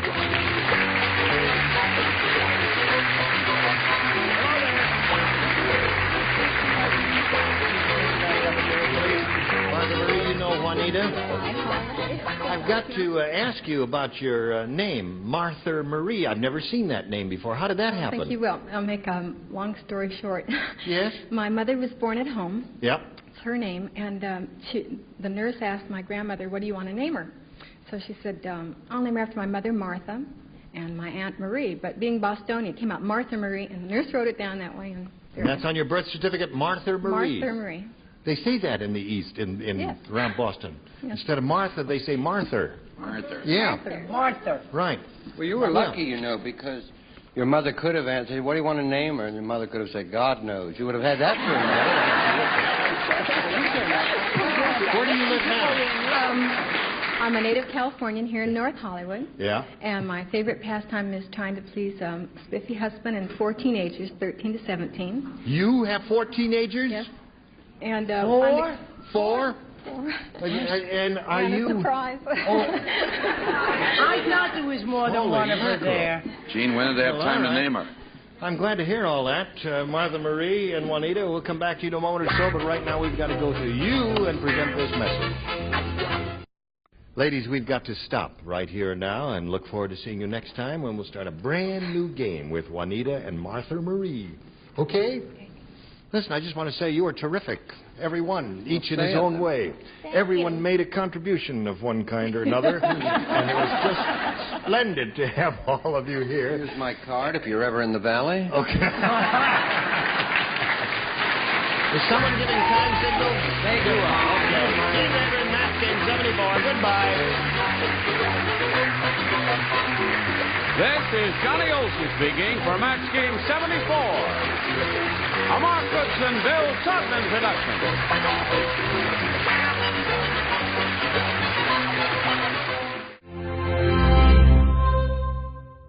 Do you know how much money has been won on Supermarket Sweep? There goes $5,000. There goes another $5,000. Look, these women won over $10,000. Team after team, it's been win, win, win. How much has been won? Over $500,000 on Supermarket Sweep. Now, are you ready to go shopping? Who's got the Krusteaz Buttermilk Pancake Mix? Okay, you're on. Who's got the Hoover Vacuum Cleaner Bag? Okay, you're on. Who's got the Schweppes Ginger Ale? Okay, and you're on. We're ready to play Supermarket Sweep. And here is our host, David Ruprecht. Whoa! Hi, guys. And hello to you, and welcome to Supermarket Sweep. Now, listen, as I'm sure you know by now, one of these 3 teams may be going home with $5,000. Yeah. And to help them do that, we're going to give each team a free 1 minute and 30 seconds to use on their big sweep. There it is. And right now, I'm going to give somebody a chance to pick up a quick 10 seconds and a cash bonus. So, whoever wants to play first, step on forward and buzz in as soon as you think you know what I'm talking about. Okay, here we go. This sudsy bar sounds like May in Dublin. Bonnie. Irish Spring? Irish Spring it is. Good for you. Good for you, Bonnie. Okay, so that's 10 seconds for your team. Now, Tracy, it's up to you to try and get the $50 in the mini sweep. Just go out and get the specially marked package of Irish Spring. Get it back to me within 30 seconds. And if you can get it back in 20 seconds or less, I'll double the money and give you $100. Okay, so the faster you shop, the more money you make. Are you ready, Tracy? Yes, I am. Go! Go!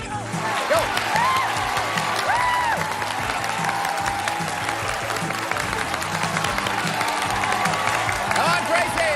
Come on, Tracy!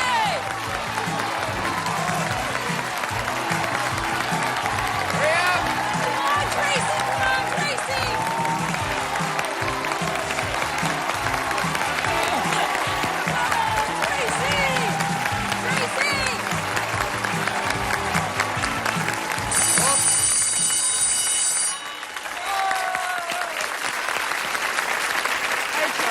You tried, of course you did. You gave it your best shot. You couldn't find it. But you still got 10 seconds. That could go a long way to helping you win $5,000. Congratulations.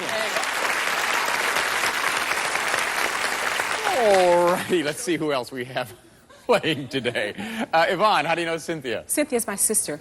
Oh, and what are you doing now, Cynthia?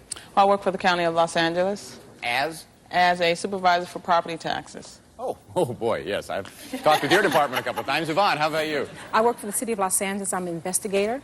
What do you investigate? I investigate any liability where the city's at fault. Oh, great. Interesting. Now, Tiffany, how do you know Jennifer? Jennifer's my roommate and coworker. Where do you work, Jennifer? I work at a biotechnology firm in Sorrento Valley, which is in San Diego. What do you do there? I purify DNA. You purify DNA? DNA. You know, believe it or not, we've never had that kind of a job on the show. I believe that very much. You wash DNA and then? Yeah, clean it up, and we sell it to research firms. Well, you need a little tiny scrub brush, don't you? Yes, very. Tiffany, Microscopic. what do you work there as well? Yes, And I what do you do? synthesize DNA. Oh, you make artificial Yes. DNA. Oh, great. Very interesting. All right, Tracy, how do you know Bonnie? She's my neighbor. And where's that, Bonnie? In Menifee, California. And what are you doing now? I'm a food server in a real popular steakhouse. Well, I'm glad it's popular. And Tracy, how about you? I'm an electronic test technician. Oh, great. Are you ready to play the game? Yes. All righty. Then I vote we give the first players a chance to earn some extra seconds. Okay, so that means Tracy, Yvonne, and Tiffany, we will see you all in just a little bit.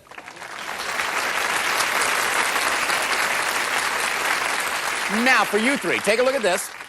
This is a series of blank spaces representing the number of letters of a product. What I'm going to do is give you a clue as to what the product is, and then I'm going to reveal the word one letter at a time, starting with the last letter. Hands on your buzzers. Here's the first one. Now, there are 8 letters in the word. And the clue is, always travels in colorful circles. S. E. L. T. Jennifer. Skittles. Let's see. Yes, Skittles. There you go. Good for you. Get you on the board with 1:40. Now here's the next one, and there are 6 letters in this word. The clue is, don't try to butter me up. Y. Jennifer again. Parquet. Let's see. Yes, it is parquet. Which is, of course, a margarine. Don't butter me up. Here's the next one, and there are also 6 letters in this word. The clue is sticky subject. Y. P. Bonnie. Skippy. Let's find out. Yes. Here's the last one. Now, there are 9 letters in 2 words here.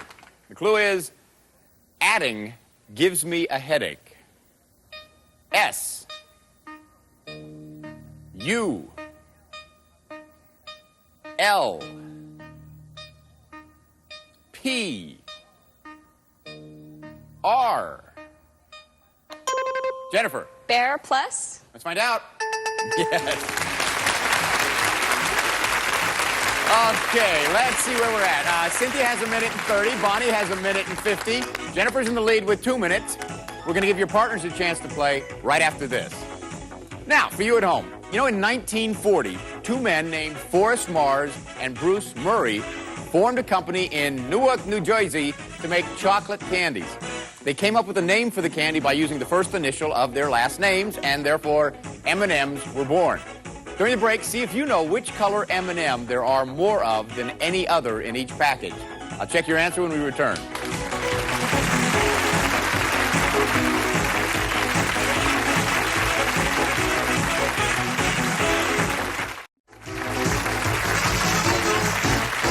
Hi, this is David Ruprecht, and welcome back to Supermarket Sweep.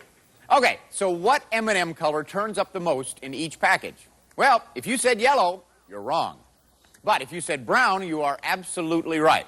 On the average, each M&M's package contains 30% brown, 20% each of yellow and red, and 10% each of orange, green, and tan. And believe it or not, they all taste the same. So any of you remember the old M&M ad slogan, they melt in your mouth, not in your hands? That's right, not in your hands. All right, let's say hello again to Tracy, Yvonne, and Tiffany. Welcome back. Now remember, the more time you can earn here, that means the more time you get to spend out on the market trying to win the sweep and then going for your chance at $5,000.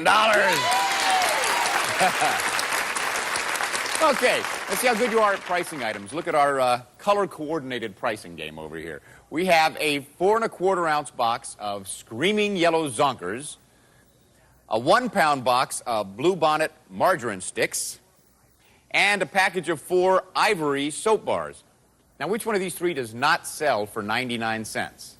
Does not sell for 99 cents. Number 1, number 2, or number 3. Lock in your answer, and if you're right, you'll get 10 extra seconds to spend on your sweep. And if all 3 of you get it right, as always, I'll give you each an additional 20 seconds. Tracy, which one did you think doesn't sell for 99 cents? I chose number 3, the ivory soap. You're going for the ivory. Yvonne, how about you? I chose number 3, the ivory soap. You're going for the ivory as well. Now, Tiffany, if you thought it was the ivory soap bars, and it is, you're going to get 30 seconds each in the market. What'd you say? I too chose the ivory soap, number 3. You did? Okay, well, here's hoping. Here's hoping. The product up here that does not sell for 99 cents is...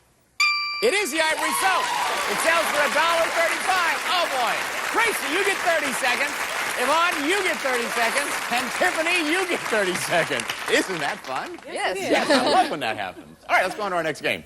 We want to see how good you are at remembering slogans. Here's your first one. Get your hands on your buzzers. Aren't you glad you use... Tracy. Dial soap. Don't you wish everybody did? Yes, all right. Moves you into a tie for the lead with Tiffany. You each have 2:30. Here's the next one. The Big Tough Towel. Tracy again. Briny paper towels. Yes, moved you into the lead. And here's the last one. If you like it on the stove, you'll love it in the bird. Tracy. Mrs. Cubison's stuffing. No. Tiffany. Stovetop stuffing? That's what we were looking for. Stovetop stuffing. Look at this. We still have a two-way tie for the lead. Tiffany and Tracy. Yvonne, you have 2 minutes. Let's get your partners up here for the round-robin game. Okay. Now, here is a chance to really add on to your sweep time because the round-robin has a total of 6 questions, giving you the chance to earn up to 60 seconds. So it's anybody's game. And partners, you stand by because you're going to be up next. What I'm going to do here is show you a scrambled-up word of an item or a brand name that we sell out here in the market. Then I'll give you 3 clues relating to the product. Okay? Hands on your buzzers. Here's the first one. Unscented. Tracy. Lubriderm. Let's see. Yes, okay, change. Moves you back into the lead. Here's the next one. English. Toffee. Cynthia. Heath bar. Let's find out. Good for you. Yes, change. And the next one. British. Yvonne. Sassoon. Let's see. Yes, all right, change. Ooh, they're catching up fast. Here's the next one. Foamy.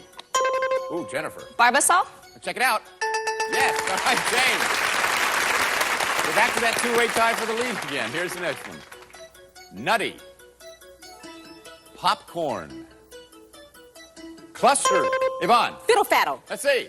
Good for you, Yvonne. All right, change. Great round-robin game. Here's the last one. Swallow. Multi-symptom. Colds. Swallow. Multi-symptom. Colds. Cynthia. Comtrax. Let's find out. Yes, it is. Oh, Cynthia and Yvonne, you really came up on that one. Good for you. Look at this. Oh, this is going to be a terrific sweep.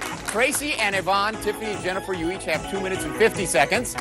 Cynthia and Yvonne are 10 seconds behind with 2 minutes and 40 seconds. Oh, boy, I can hardly wait. Who's going to run the big sweep? Tiffany, Cynthia, and Bonnie. So don't you dare go away. When we come back, you're going to see Tiffany, Cynthia, and Bonnie running like wild through our aisles and a chance for $5,000 here on Supermarket Sweep.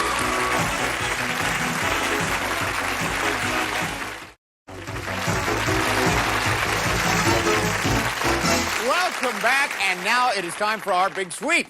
Okay, team number 1, Tracy and Bonnie, you have 2 minutes and 50 seconds. Yes. Jennifer and Tiffany, you also have 2 minutes and 50 seconds.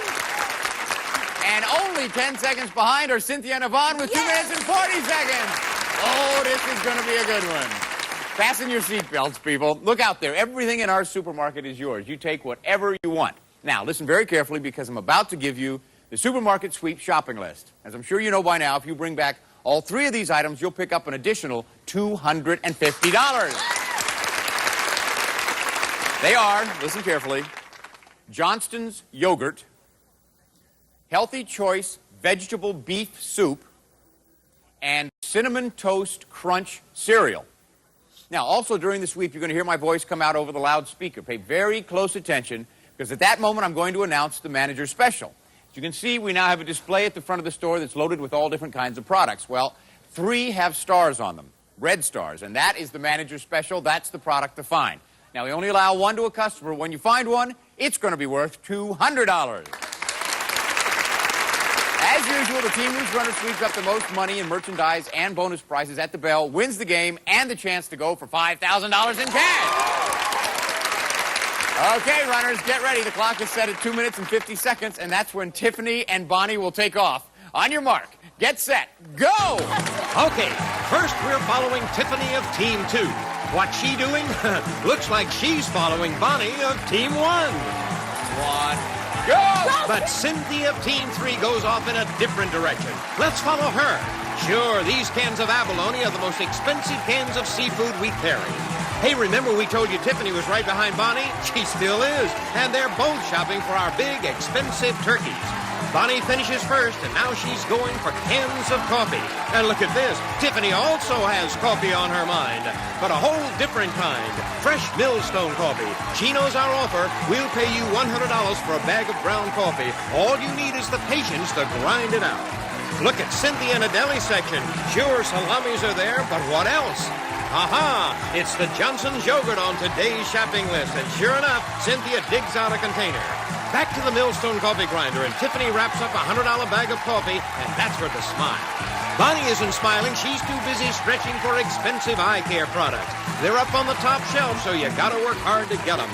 Our big 3-pound cans of U-Ban are on the bottom shelf, but they're worth over $8 a piece, so you better believe Cynthia's willing to work to get them. While Tiffany is shopping in the baby care section, we're about to get hit with bonus fever. Cynthia grabs a giant package of Hungry Jack pancakes. But talk about big, Bonnie's bonus is so big she has to drag it behind her. You can't tell what it is, but it's our famous Kodak wrap. And now both bonuses are back at the counter. We've seen this technique before. Tiffany is stacking packages of diapers so high that she has to look around them to see where she's going. But hold it. Two shoppers are about to pass each other. What'll they do? Okay, stay on the right side of the road. But look at this. Cynthia's heading for the cereal section where we have Cinnamon Toast Crunch on the shopping list. And she sees it. Attention shoppers. The manager's special for today is Accent. Bonnie and Cynthia both heard the manager's special, but they're just too busy in the baby care section. Bonnie's pitching in cans of baby formula, and Cynthia's got her hands filled with big packages of Huggies. Will either of them try for the manager's special? Well, it looked like Cynthia will try for the manager's special. She needs a Red Star can of Accent, and there it is, and it's good for an extra $200. Wow, that was fast. But right now, let's get back to the deli section. It looks like Bonnie and Tiffany decided not to risk the time to go for the manager's special. They want $15 blocks of cheese. And just look at the way they toss them into their carts. Hold on. I see a shopper trying to complete the shopping list. But time is running out. Will Cynthia get the Healthy Choice soup into her cart before the bell? She did it. Okay, that's it, everybody. Come on back. Oh, thank you, Johnny Gilbert. All right, the official checkers are standing by. Just a few seconds, we're going to find out which of these teams has the highest total. They're the ones who get to go for the $5,000 in cash. Now, it's out there waiting for them, so stick around.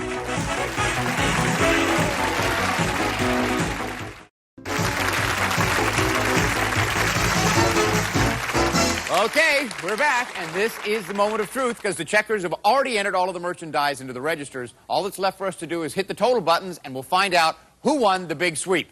Okay, team number 3, Cynthia and Yvonne. You got my shopping list. Yes. That's $250. I can see the red star, meaning you got the manager's special. That's another $200. Let's find out how much your bonus is worth. $50 for that. So that means so far in your register you have $500. Now we add all of your groceries to that, and that gives you a grand total today of $961. Good for you. Okay, Tiffany and Jennifer, I can see the coffee there. So that's $100 we immediately put into your register. Now we add all of your groceries to that, gives you a grand total today of $745. That puts Yvonne and Cynthia in the lead. All right, Bonnie and Tracy. Let's see how much your bonus is worth. $100. $100, okay. So that goes into your register. Now, when we add all of your groceries to that, if your grand total is higher than $961, you win the game. If not, Yvonne and Cynthia are going to go for the $5,000. Let's see. Your grand total with your groceries is $778. Team number 3 wins the game. Thank you all for playing. We have some wonderful party gifts for you. Okay, let's get the sister team over here. They're going to go for the $5,000. Now, it's out there in cash just waiting for you. You've got a minute to find it and 3 clues to help you out. But remember, you've got to solve those first 2 clues before you go for the big bucks. As soon as I finish reading this, the 1-minute countdown starts. And before we began, you chose bonus game number 2. Here's your first clue. This bowlful promises to help keep you going strong all morning long.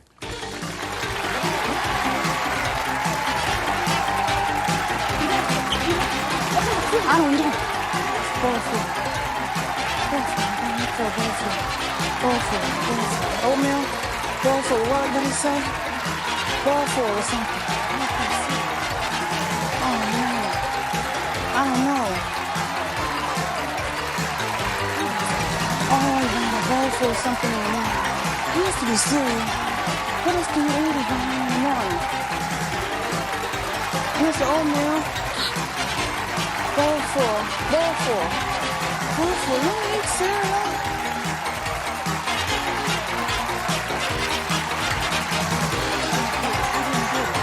Bowlful of what? Bowlful.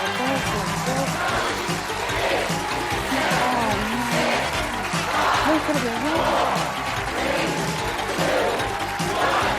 No! What is it?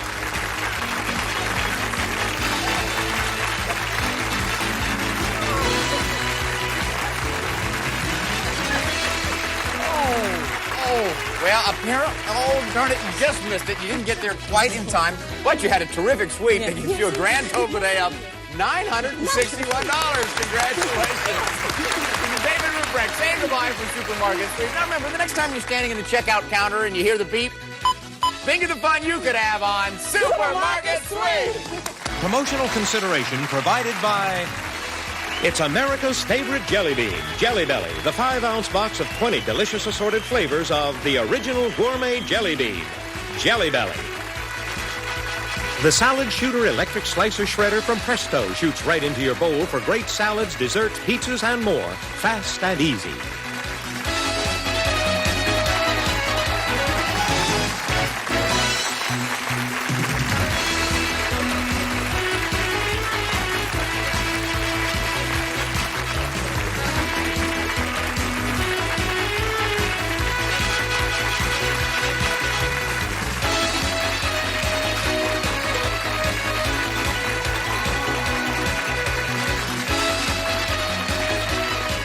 This is Johnny Gilbert speaking for Supermarket Sweep. Supermarket Sweep has been an Al Howard production. Hello, everyone. My name is Liberace, and I've got a secret. I've Got a Secret, brought to you tonight by Charles Mantel Hairspray. The gentle spray that holds hair firmly, beautifully in place no matter what the weather. Now, here is I've Got a Secret, starring Gary Moore.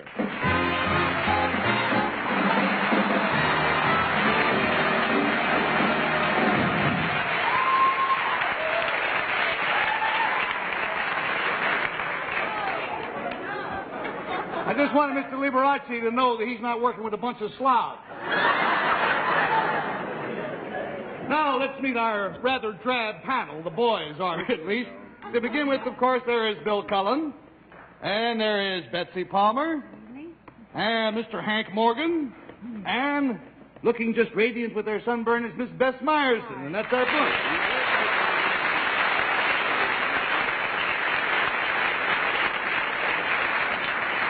Having met the group, now let's meet our guests. May we welcome our first contestant, please. Will you come in, sir?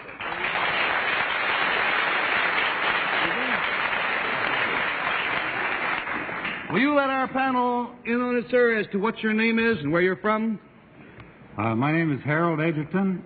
I'm a professor of electrical engineering at the Massachusetts Institute of Technology. Yes, sir. Dr. Edgerton. And now that we have cleared that up, will you whisper your secret to me, good doctor, and we'll show it at the same time to our audience at home. Yeah, tell me more. Oh, boy.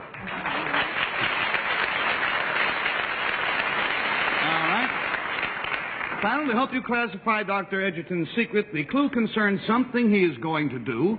And to give you a little bit of additional but necessary information, Dr. Edgerton's secret is concerned in some way with photography. And we'll start the game with Betsy, please. Dr. Edgerton, is this something that you came upon at the Massachusetts Institute of Technology? Yes, it is. And it has to do with a camera. Yes.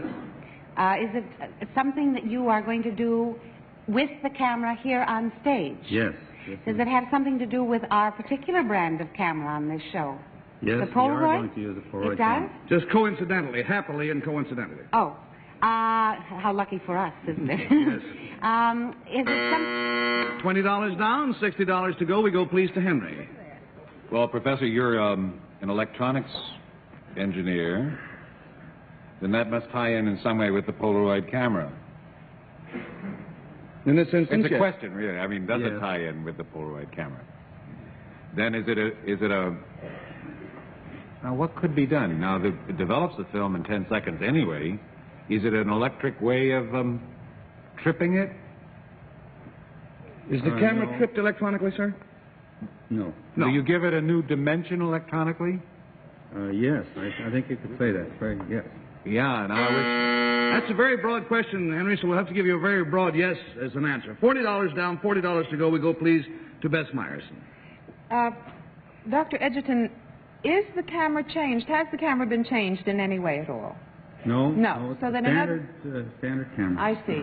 Then we're interested in what you're going to photograph. Yes. Is this some kind of mechanical device? Yes.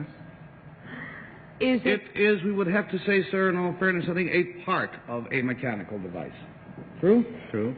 Now, when you photograph this, is the unusual thing the distance or speed? Does it have something to do with that? Yes. To which of those would you rather have a yes, distance or speed? Speed. Yes. Speed? All right, so we go, please, to Bill Cullen. You're going to take a picture with the world's fastest exposure. Well, not the world's fastest, but quite fast. You're going to stop a very high speed exposure, so you're going to photograph something like an electron, being an electronic. You're going to photograph something that ordinarily is never photographed because it's so fast moving. Well, they're photographed quite often, as a matter of fact. Electrons. Well, panel, let me reintroduce you to Dr. Edgerton. He is, in addition to being professor at MIT, he's chairman of the board of Edgerton, Germershausen, and Greer, and quite a camera enthusiast. In fact, Dr. Edgerton is known as the father of flash photography because of his development of the strobe light. And by means of this important device, which we will explain more fully in just a moment, Dr. Edgerton is going to fire a .22 caliber rifle on this stage and photograph the bullet while it is in flight.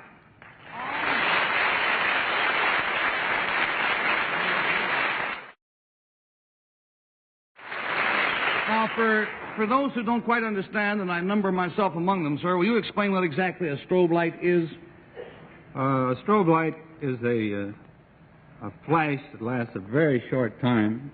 As a matter of fact, the one we're going to use on the stage here is less than 1/1,000,000th of a second. A flash of light, less than 1/1,000,000th of a second. And it's necessary to have this short a flash in order to stop this very rapid motion of the bullet while it's flying through the air. A stroboscope proper is an instrument which sends out a series of flashes which can be synchronized with a rapidly moving thing like a motor. But in this case, we only have one flash when the bullet is in flight. In other words, the bullet is fired in the dark, the flash goes, and you only see it for that millionth of a second. Now, let's go back and meet your colleague, if you will, and we'll try to explain this thing a little better. Gary, this is Mike Altkelly. He's going to help us. How are you? Here tonight. Nice to see you. Well, now, I'll try to explain what the process is going to be, then I'll get out of the way. Over here, we have an unloaded, as yet, .22 caliber rifle. The rifle is aimed. It will not go through Mike. It'll be past him. This is the target, an ordinary filing card. The bullet, if we are successful, will go through the card edgewise. It'll go through it edgewise. The bullet will then be absorbed in this soft material over here. This is the strobe light, which will flash 1/1,000,000th of a second, hopefully showing the bullet just as it emerges from the other side of the card. And you will see the bullet stopped in mid-flight, apparently, with the Polaroid. So, I'll get out of the way. They will be interested in knowing how it is timed. The critical thing in this experiment is to time the flash when the bullet is on its way. And this is done by means of a microphone, which you can see in the picture. And if you tap on this, the flash of light occurs. Now, in order to not get an exposure due to the ordinary light, we will turn out the light just before we shoot, and then shoot the bullet. Let us say this, that it is the sound waves that are being pushed ahead of the bullet that trip this microphone, and therefore trip the light. All right, I'll get out of the way.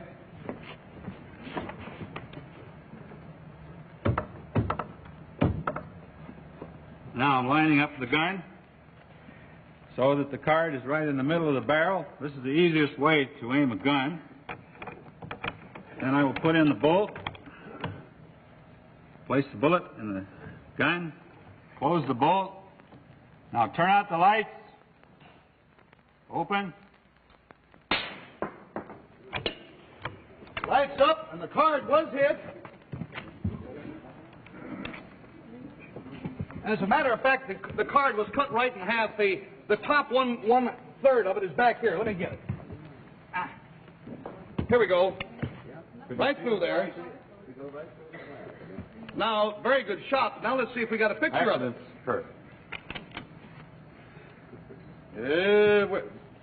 Which is the... Oh, there it is, yeah. Oh, this is going to be tough to see, but because you're such a very good shot. Now, let me see. I'll take your pencil, Bill. Oh, there's the marks going on. Now, you see, the paper hasn't even had time to fall. Here is the paper. There is the progress of the bullet. All around here is cardboard, and this hard object right here is the bullet stopped in flight.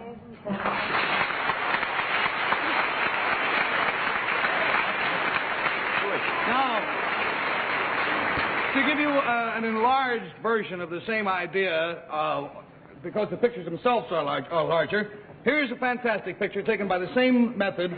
This is a what caliber bullet, sir? It's a 30 caliber bullet, which is going about 3 times faster than the one we shot here today. And this object through which it is passing? This is a balloon full of air. The balloon has been punctured in the air, hasn't had a chance to come out. The camera is so fast that you have nothing but the hole. The balloon hasn't even had a chance to start to deflate. And our final picture here, I'll let you guess what it is. Milk. Drop of milk. Is that milk? Drop of liquid. That's right. It is a drop of milk or a splash of milk photographed at the exact moment of splash. Up here you can see a whole drop of milk, and as it hits, pang, it splashes out like that, and look how fast that photography is. Isn't that something lovely? Dr. Edgerton, thank you very much for bringing your hobby and your inventions to us, and continued success. Thank you, guys.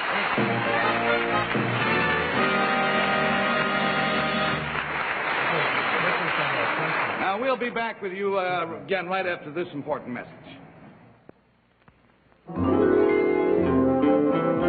Beautiful, beautiful hair. Soft, shining, held perfectly in place in any weather with Charles Antel Hairspray. Charles Antel does so much to keep your hair lovely when you want most to be lovely. Charles Antel Hairspray is never sticky, never stiff. Spreads a fine, invisible net that holds hair firmly, beautifully in place. A soft, gentle spray, lightly fragrant, does everything you want it to do. For beautiful hair when you most want your hair beautiful, Charles Antel Hairspray. Now, new Babo makes sinks really clean. New Babo with diaphene and chlorine bleach kills household germs, fights germs from cleaning to cleaning. Babo bleaches stains, rinses clean with no grit. Babo with diaphene, another Babbitt quality product. Now, panel, before introducing our next guest, I'm going to have to ask you to put on your blindfolds, please. You may remove them as soon as your particular period of questioning has been completed. But do not take them off until after you've finished asking your question. Blindfolds all in place? Yes, sir. All right, then may we welcome our next contestant, please. Will you come in?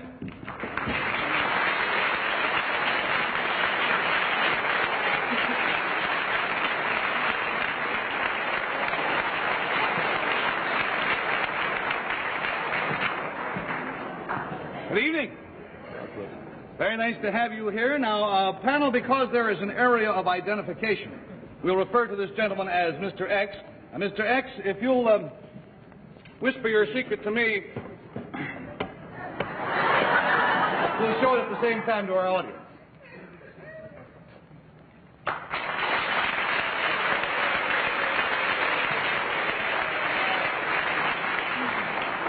Panel, to help you with this game, the clue concerns something Mr. X did. We'll start the game with Betsy Palmer. Mr. X, your face would be familiar to all of us on the panel because it's been in the newspaper. I think so.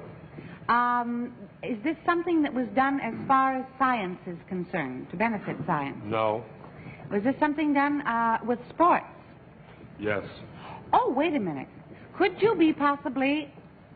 Oh, could you be a very tall man? Could you? He could be. You know I know what it is. Wilt the Stilt. Yes. Wilt the Stilt Chamberlain, there it is. All right, Bronco's off. Get 100 points in the game, huh? Betsy, what did you say? What did you say? 100 points in a game. Well, 100 points in one game, which is the first time it's ever been accomplished. From me, Now, this is what thrills me, is he has established a new record, 100 points in a game. The previous record, I believe, was how many points in a game, Will? 78. 78. And who do you think held that record, the previous record of 78? Wilt the Stilt Chamberlain. Yes, so he broke his own record. And he's approaching another record now, which is for the most points scored in any one season. How many have you scored so far this season? 3,995. Oh. He is 5 points short of 4,000 points. Now, any of you who have played basketball know that even when it's played as a college sport, it's a rough sport. Played professionally, it is a murderous game. Because if they can't block his shots, they give him the elbow in the side, right? That's right. Hoping not to get caught at it. But now, how many games will you play in a season? 80 regular season games, Gary. 80 regular season games, and then you play... Yeah, 15 exhibitions and approximately 15 playoff games. Almost 110, 115 games. 110, 115 games, which average out sometime to like 6 games a week. You travel in between them and take this brutal punishment, so you know that he has to be in magnificent condition. A very modest young man, and we're very proud to have met you, Wilt. Indeed we are. Thank you very much.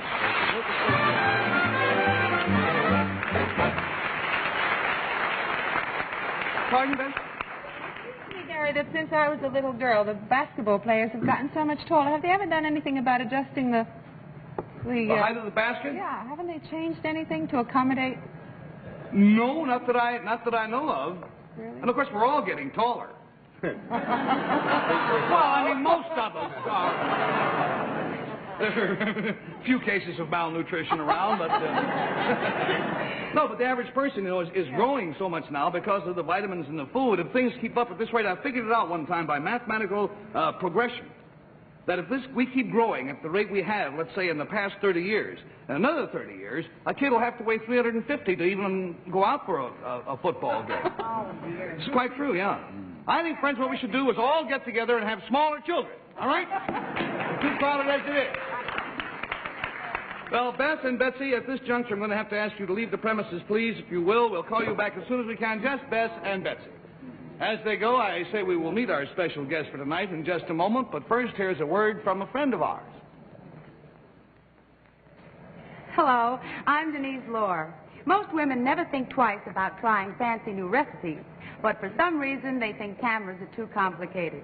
Here's one that any woman can use, the Polaroid 10-second automatic camera. If you can boil water, you can get perfect pictures in just 10 seconds. All you do is push 3 buttons. Watch. Hi, Bill. Oh, me? 1, 2, 3. Thank you very much. It's just that easy. You see, this electric eye automatically sets the right exposure from dawn to dusk, and you don't even have to focus. Now my 10 seconds are up, and let's see. Here we are.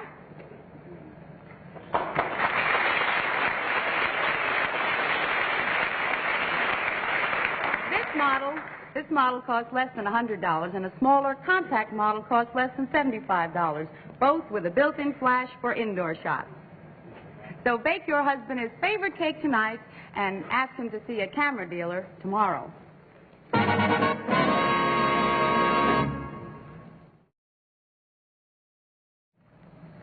All right, now, Henry and Bill, we will no longer keep you in suspense. Betsy Palmer and Bess Myerson have prepared a little surprise for you and for the rest of our audience, too. They have spent the past few days practicing the piano so that they could join forces tonight with our special guest, Liberace. So here then, on 3 pianos, are the 10 magic fingers of Liberace, assisted by the 20 thumbs of Betsy Palmer and Bess Meyerson, playing, we hope, variations on a well-known theme.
It's a joy having you back with us again. Thank you very much. They play very well. Don't they, though? Really? I'll tell you. Now, either way, we are most grateful to have Lee with us tonight because he's awfully busy. He's opening at the Latin Quarter here in New York this Wednesday for a month. That's right. It's my first nightclub engagement in New York. That's right. Could you use the girls in your act? I wish I could afford them. You do? Don't you believe it? Now, Betsy and Bess, in spite of the fact that you have spent time working all this week on a surprise with Liberace, he too has a secret which in our sneaky fashion we just didn't let you in on. Now, Lee, if you whisper your secret to me, we'll show it to the folks at home. Here we go. Oh, boy. All right. Finally, Lee's secret concerns something he's going to do. We'll start with Bill Cullen, please. Lee, is it going to continue to be in the musical vein? Yes. Is it, Henry, I think the longer we can take with the questioning, yes, the better off we're going to be here. Lee, you said it's in the musical vein. I'm afraid it's going to be closer to a corpuscle, but we'll... That's like mad, right? Lee, might it have... You've lost 20, you got 60 to go, and... Betsy? You want to go to Henry to stretch? No, for a while? No, you want me to stretch? Is it something to do with the boys instead of us girls? That's right. Yes. Slow. Ask a lot of these. Does it... Buzz the buzzer. All right. $40 down to $40 to go. Henry Morgan's up. Well, now, we know, Bill and I, or at least I haven't rehearsed anything, and I have no talent whatsoever, so it's not musical talent anyway. And so it can't be musical. Can't be. Right? Right. No, his answer to your right is wrong. Well, boy, right is wrong. Good luck to us all, then. Right. Bess? Well, I have an idea, Henry Van Cliburn Morgan, that you're going to make your piano debut I tonight. can't fold the piano. That's precisely what it is. Precisely what it is.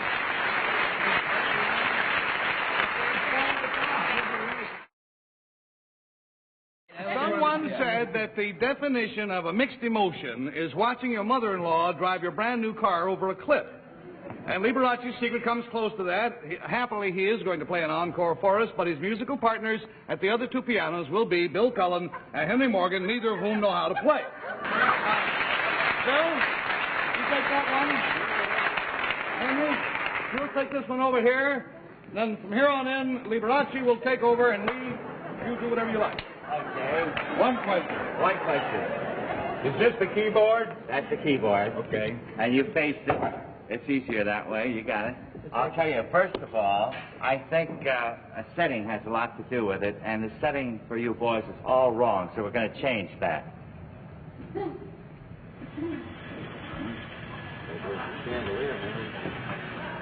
And that's kind of fancy, too. Make you feel at home.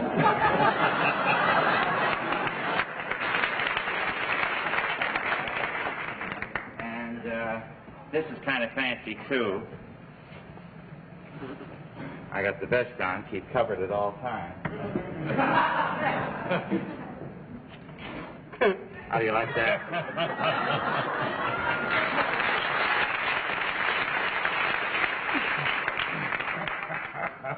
One of Marlon Brando's old jackets.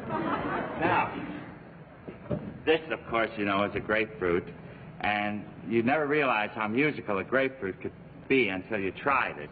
Now, this is for you, Bill. All you got to do is press the pedal, the loud pedal, and on the black keys, just roll it up and down. Want to try it? Yeah. He's eager.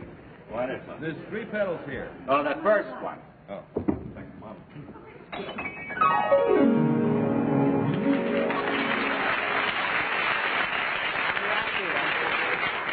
If you just keep doing that with lots of feeling, and careful, don't get the juice on the keys, and I'll try to fit some music to it. Okay?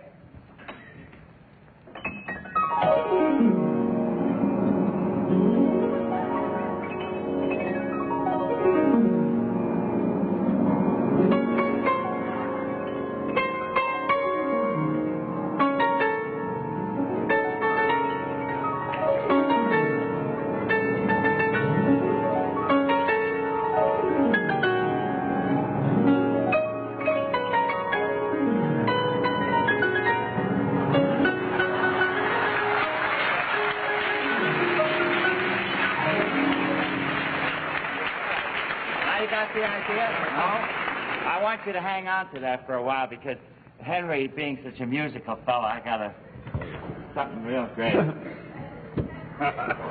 I hope this won't sour you on music, but let me show you first. Maybe I better show you. You also on the black keys with the loud pedal.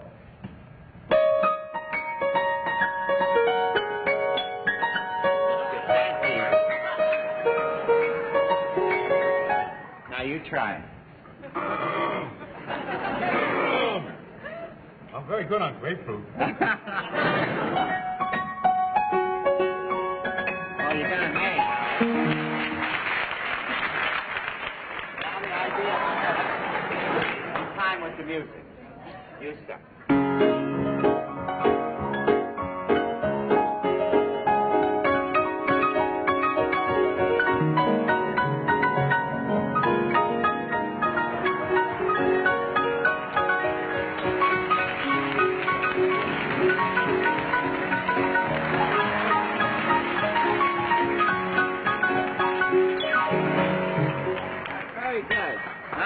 Big finale where you both play at the same time and I play the melody, okay?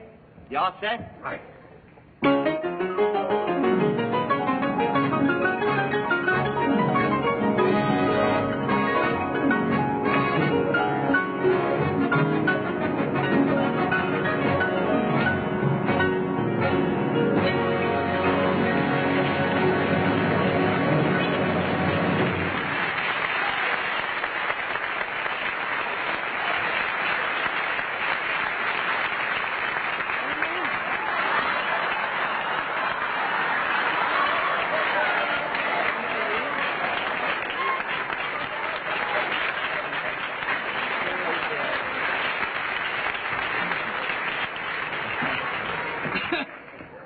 marvelous fun. They really was. I had no idea they were so untalented.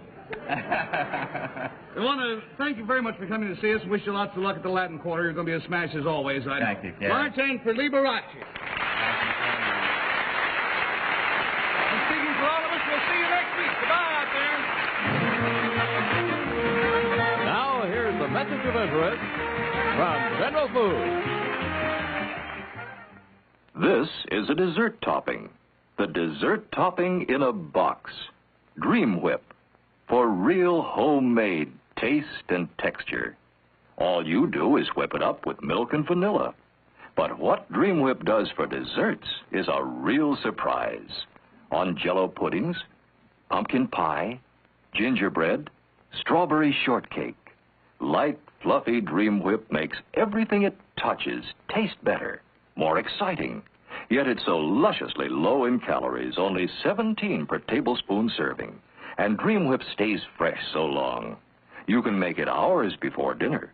It won't wilt or separate like other toppings. In fact, extra Dream Whip will stay fresh for days in your refrigerator. Keep several boxes handy on your pantry shelf. Always fresh, ready, and waiting. That's Dream Whip, another fine product of General Foods. The Frierson's Gone by Mignon. This is George Chandler. Goats in the kitchen and cows in the bedroom. That happens on Ichabod and Me. Tomorrow on most of these CBS television stations. Drop in if you've a notion to. I've Got a Secret has been brought to you tonight by New Babel with diaphene and chlorine bleach for clean, white sinks and to help fight household germs from cleaning to cleaning. The preceding program was pre-recorded. This is John Cannon speaking.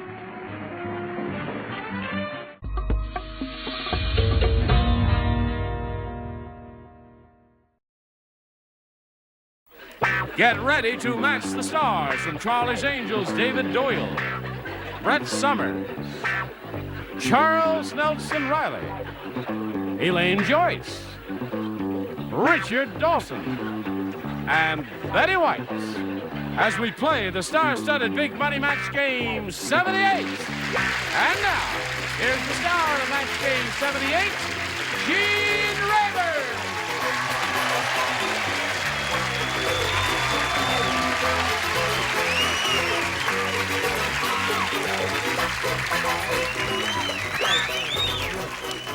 Thank you, one and all. Thank you for joining us, and thank you for joining us. Why, were you coming apart? Yes. Always the goodies. You didn't notice it a moment ago. He smiled. Listen, I don't smile that much. I overdosed on Donnie and Marie when I was very young. Oh. I can see how it hard happened world. to you. Yeah. Are you all ready to play? Yeah. Oh, yeah. Say hello to Margaret Finley and Ann Hagen. Applause, applause, applause. Margaret Finley is the current champ with $5,950. Wow, what a bundle of money. How do you feel about that? Terrific. Good. And she's being challenged by Ann Hagen here. Where are we? We're going to begin with round two, right? The score at this moment is 3-0. Favor the champ. Ann, you ready to start making some matches here? I sure am. All right, we'll see how she does right after we see about this. Round two, final round. Ann, you may have A or B. I'm going to take A again. A it is. Okay. Mary said, "My husband sits around drinking so much beer and watching so much sports on television, he's the only man in the world with athletes blank."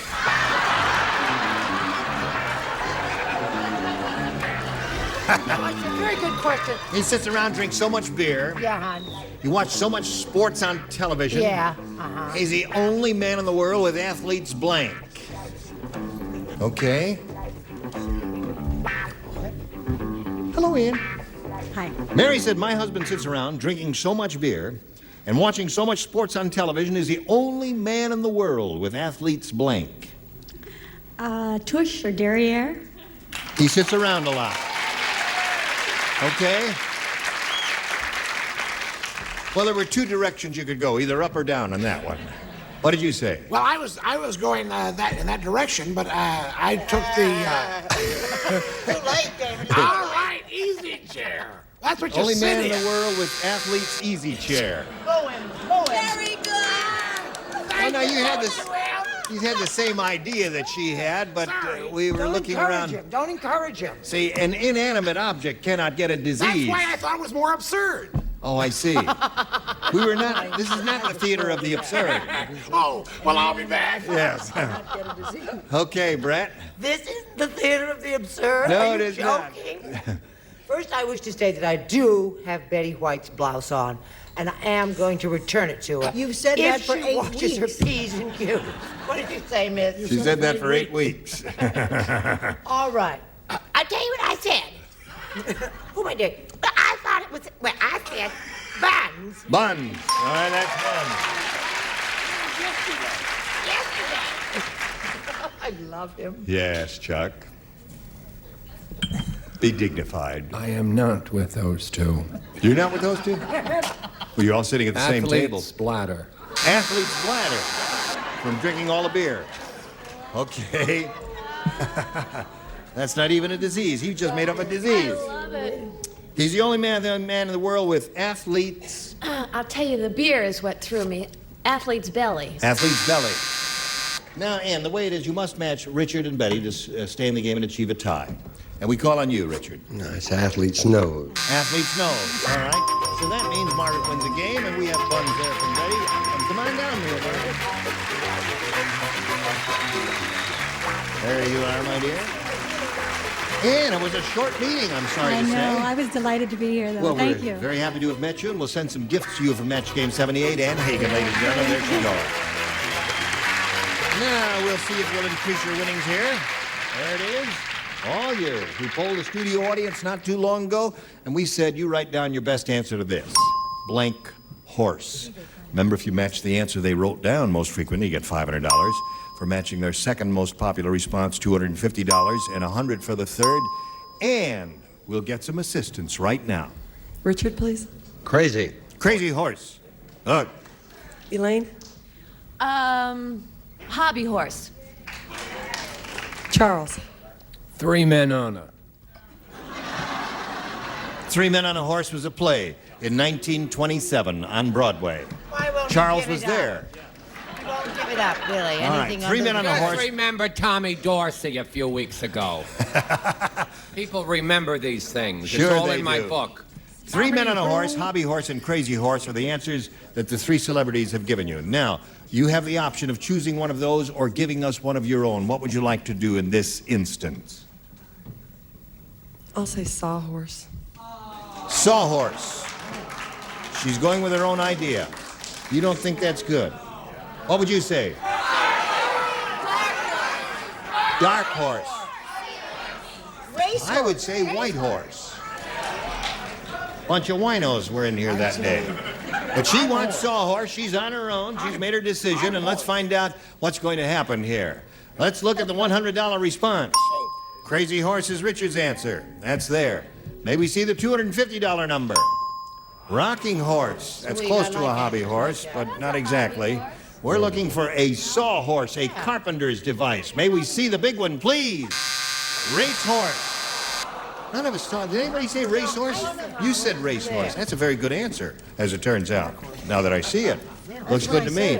Well, listen, you picked up a little extra money here, another $100 for winning the game. You got $6,050 even, and you're going to meet Linda Morzinski.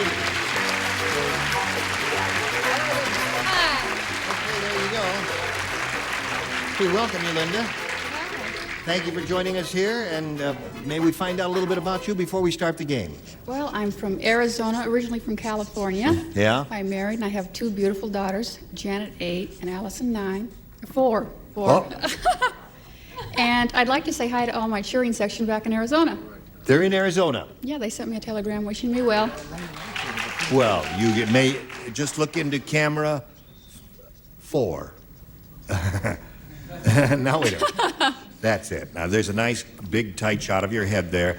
Say anything you want to the people in Arizona. Hi. That's it. That's it. Okay, Linda, we start this game in a moment or so. Right now we have to do a little business with America. Watch this. Ready? Here we go. Round 1, Linda, is your choice of A or B. B, please. All right. This is a new game. I suppose you're all familiar with the show Dialing for Dollars, right? No. Well, well, there's a strange country where they use pastry instead of money, and they call their show Dialing for Blank.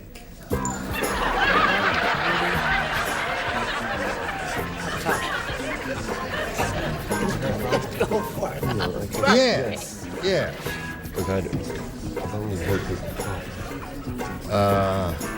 You know what it means. Oh, I know. You know, but...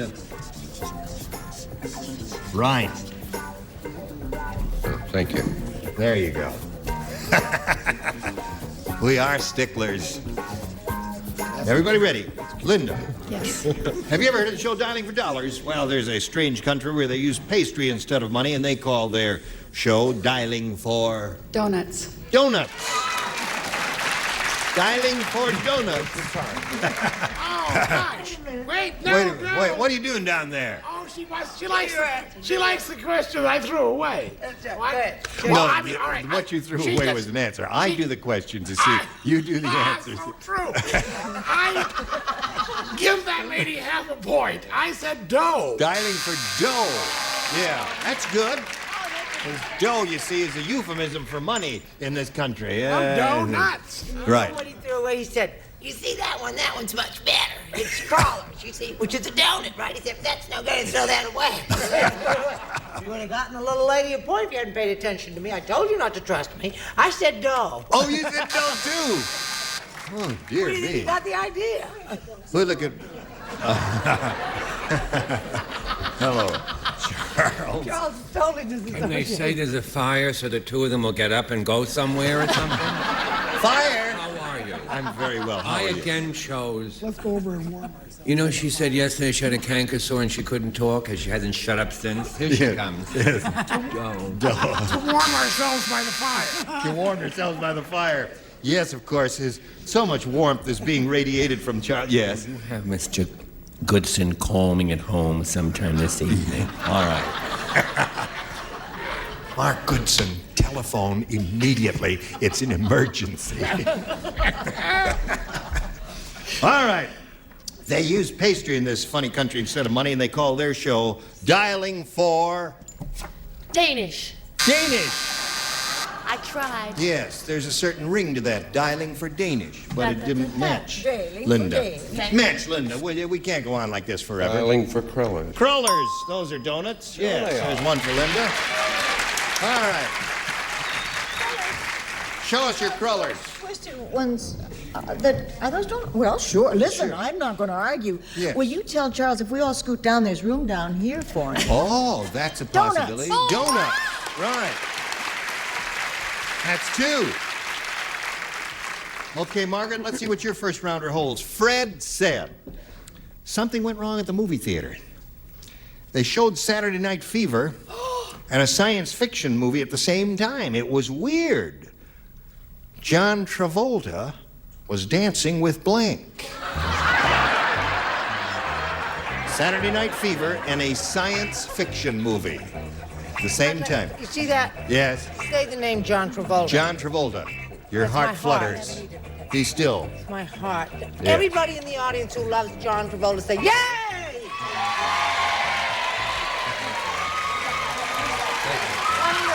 We're going to play the game Fred.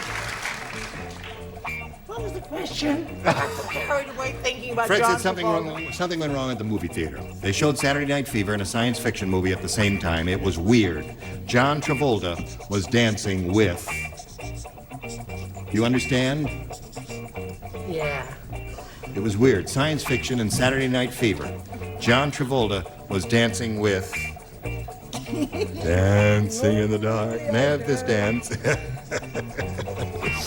You know, you're fiddling around with my ankle there, as you were a moment ago. Who's fiddling around with Reminded me of the Richard? time a couple years ago when you rolled up my pants legs and I walked out here and there was a photographer and he got a picture of me standing there with my pants legs all the way up there, and then they used that in one of the newspaper ads and I looked goofy. Hello That there, must have been Margaret. Fannie Flagg. Fred I said, wouldn't do it. something went wrong at the movie theater. They showed Saturday Night Fever and a science fiction movie at the same time. It was weird. John Travolta was dancing with... Godzilla? Godzilla. Is that a science fiction picture? I never guess saw that. so. Okay. Godzilla. Now look at these faces here, Margaret. Look at these bright, witty, intelligent faces. Would any one of them here say Godzilla? I ask you. I'll say Godzilla. All right. One of them said Godzilla. I said robot. A robot. Yes. Oh, isn't that wonderful? You did a perfectly dreadful imitation of one as you said it. Thank you. Okay. You are welcome. And I'll do a bad one, too. Hello there. I said Dick Goatee A.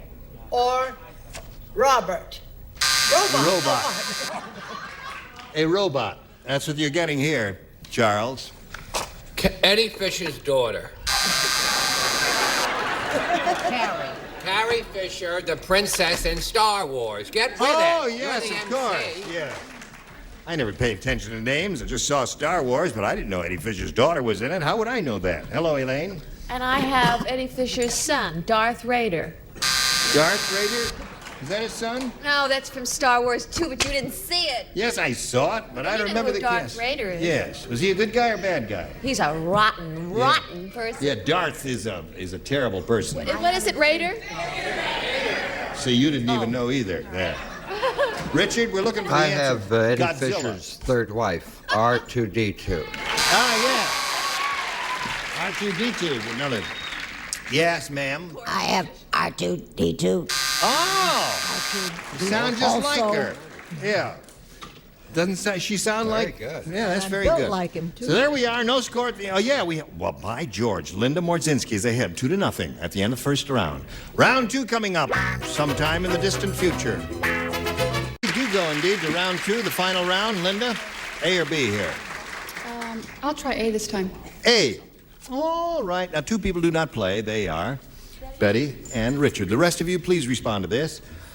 Dumb Donald is so dumb. How is he? He tells all his friends that he's got the world's only personally autographed copy of the blank. The world's only personally autographed copy of the blank. I got it, huh? Good answer. Perfect. Brett. Wonderful. Good. Oh, yes, sirree. You're okay. They got the smarts over here. Come on, David. Linda looks perplexed. Yes. Well, he's writing an answer. Here it is, Linda. Dumb Donald is so dumb, he tells all his friends that he's got the world's only personally autographed copy of the blank. Bill of Rights. The Bill of Rights. Oh. No, I don't think that's going to make it, Linda. He wouldn't be dumb if he had that. That's right. Rich. He'd be rich, right. What did you say? I almost did that, and I thought to go to the more absurd. Yes. I put the Bible. The Bible, of course. The phone book would be another good one. What did you say? Interestingly enough, you'll find that this entire tier put Bible on. How do you know that? Yes. You have the Bible. You have 3 of those. And what'd you have, Elaine? Betty had a good one. She said the phone book. The phone book is quite good. Dead Sea Scrolls? The Dead Sea Yes, Scrolls. I had yeah. the Bible also. 4 Bibles over there. She could have cleaned up. That would be a little ludicrous and dumb, wouldn't it, to claim he has the only personally autographed copy of the Bible, which was written by many, many people. 101-year-old Mrs. Purvis said, "How? How? How? Where are we?" She said the tooth fairy must be hard up for teeth. Wow. When I woke up, my teeth were gone and my blank was full of quarters. Oh, dear me.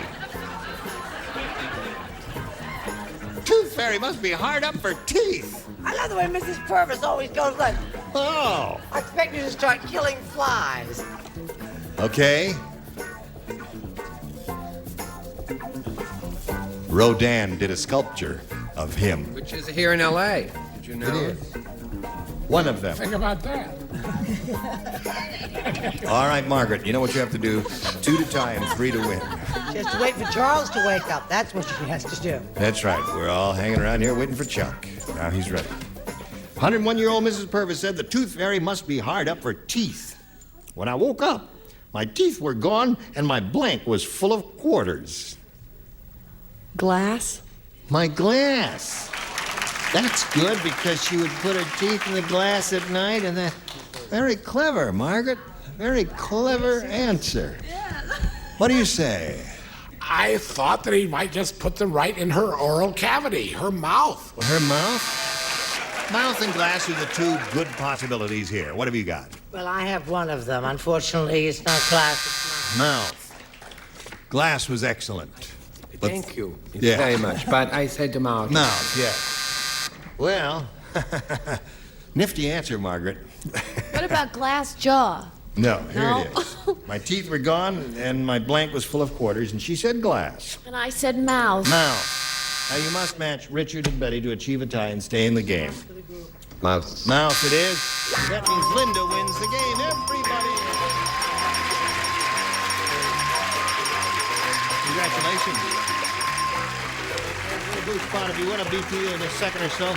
Listen, Margaret, I'm glad you won a bundle of money. Thank you very much. Now you can buy all that vitamin C and cure your cold. Well, first of all, I have to pay my little sister rent for the clothes I'm wearing. I came out from Denver with just blue jeans and bathing suits and T-shirts. Well, she's your size and you look great. Thank you. And you're leaving here with $6,050. Margaret Finley.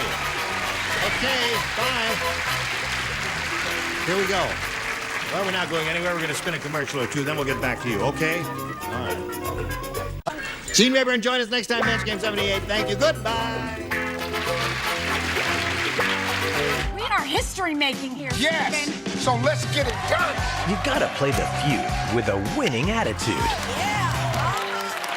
Because if you want to make it pay, That's right. that's the only way to play. Family Feud, weeknights starting at 10 on Game Show Network.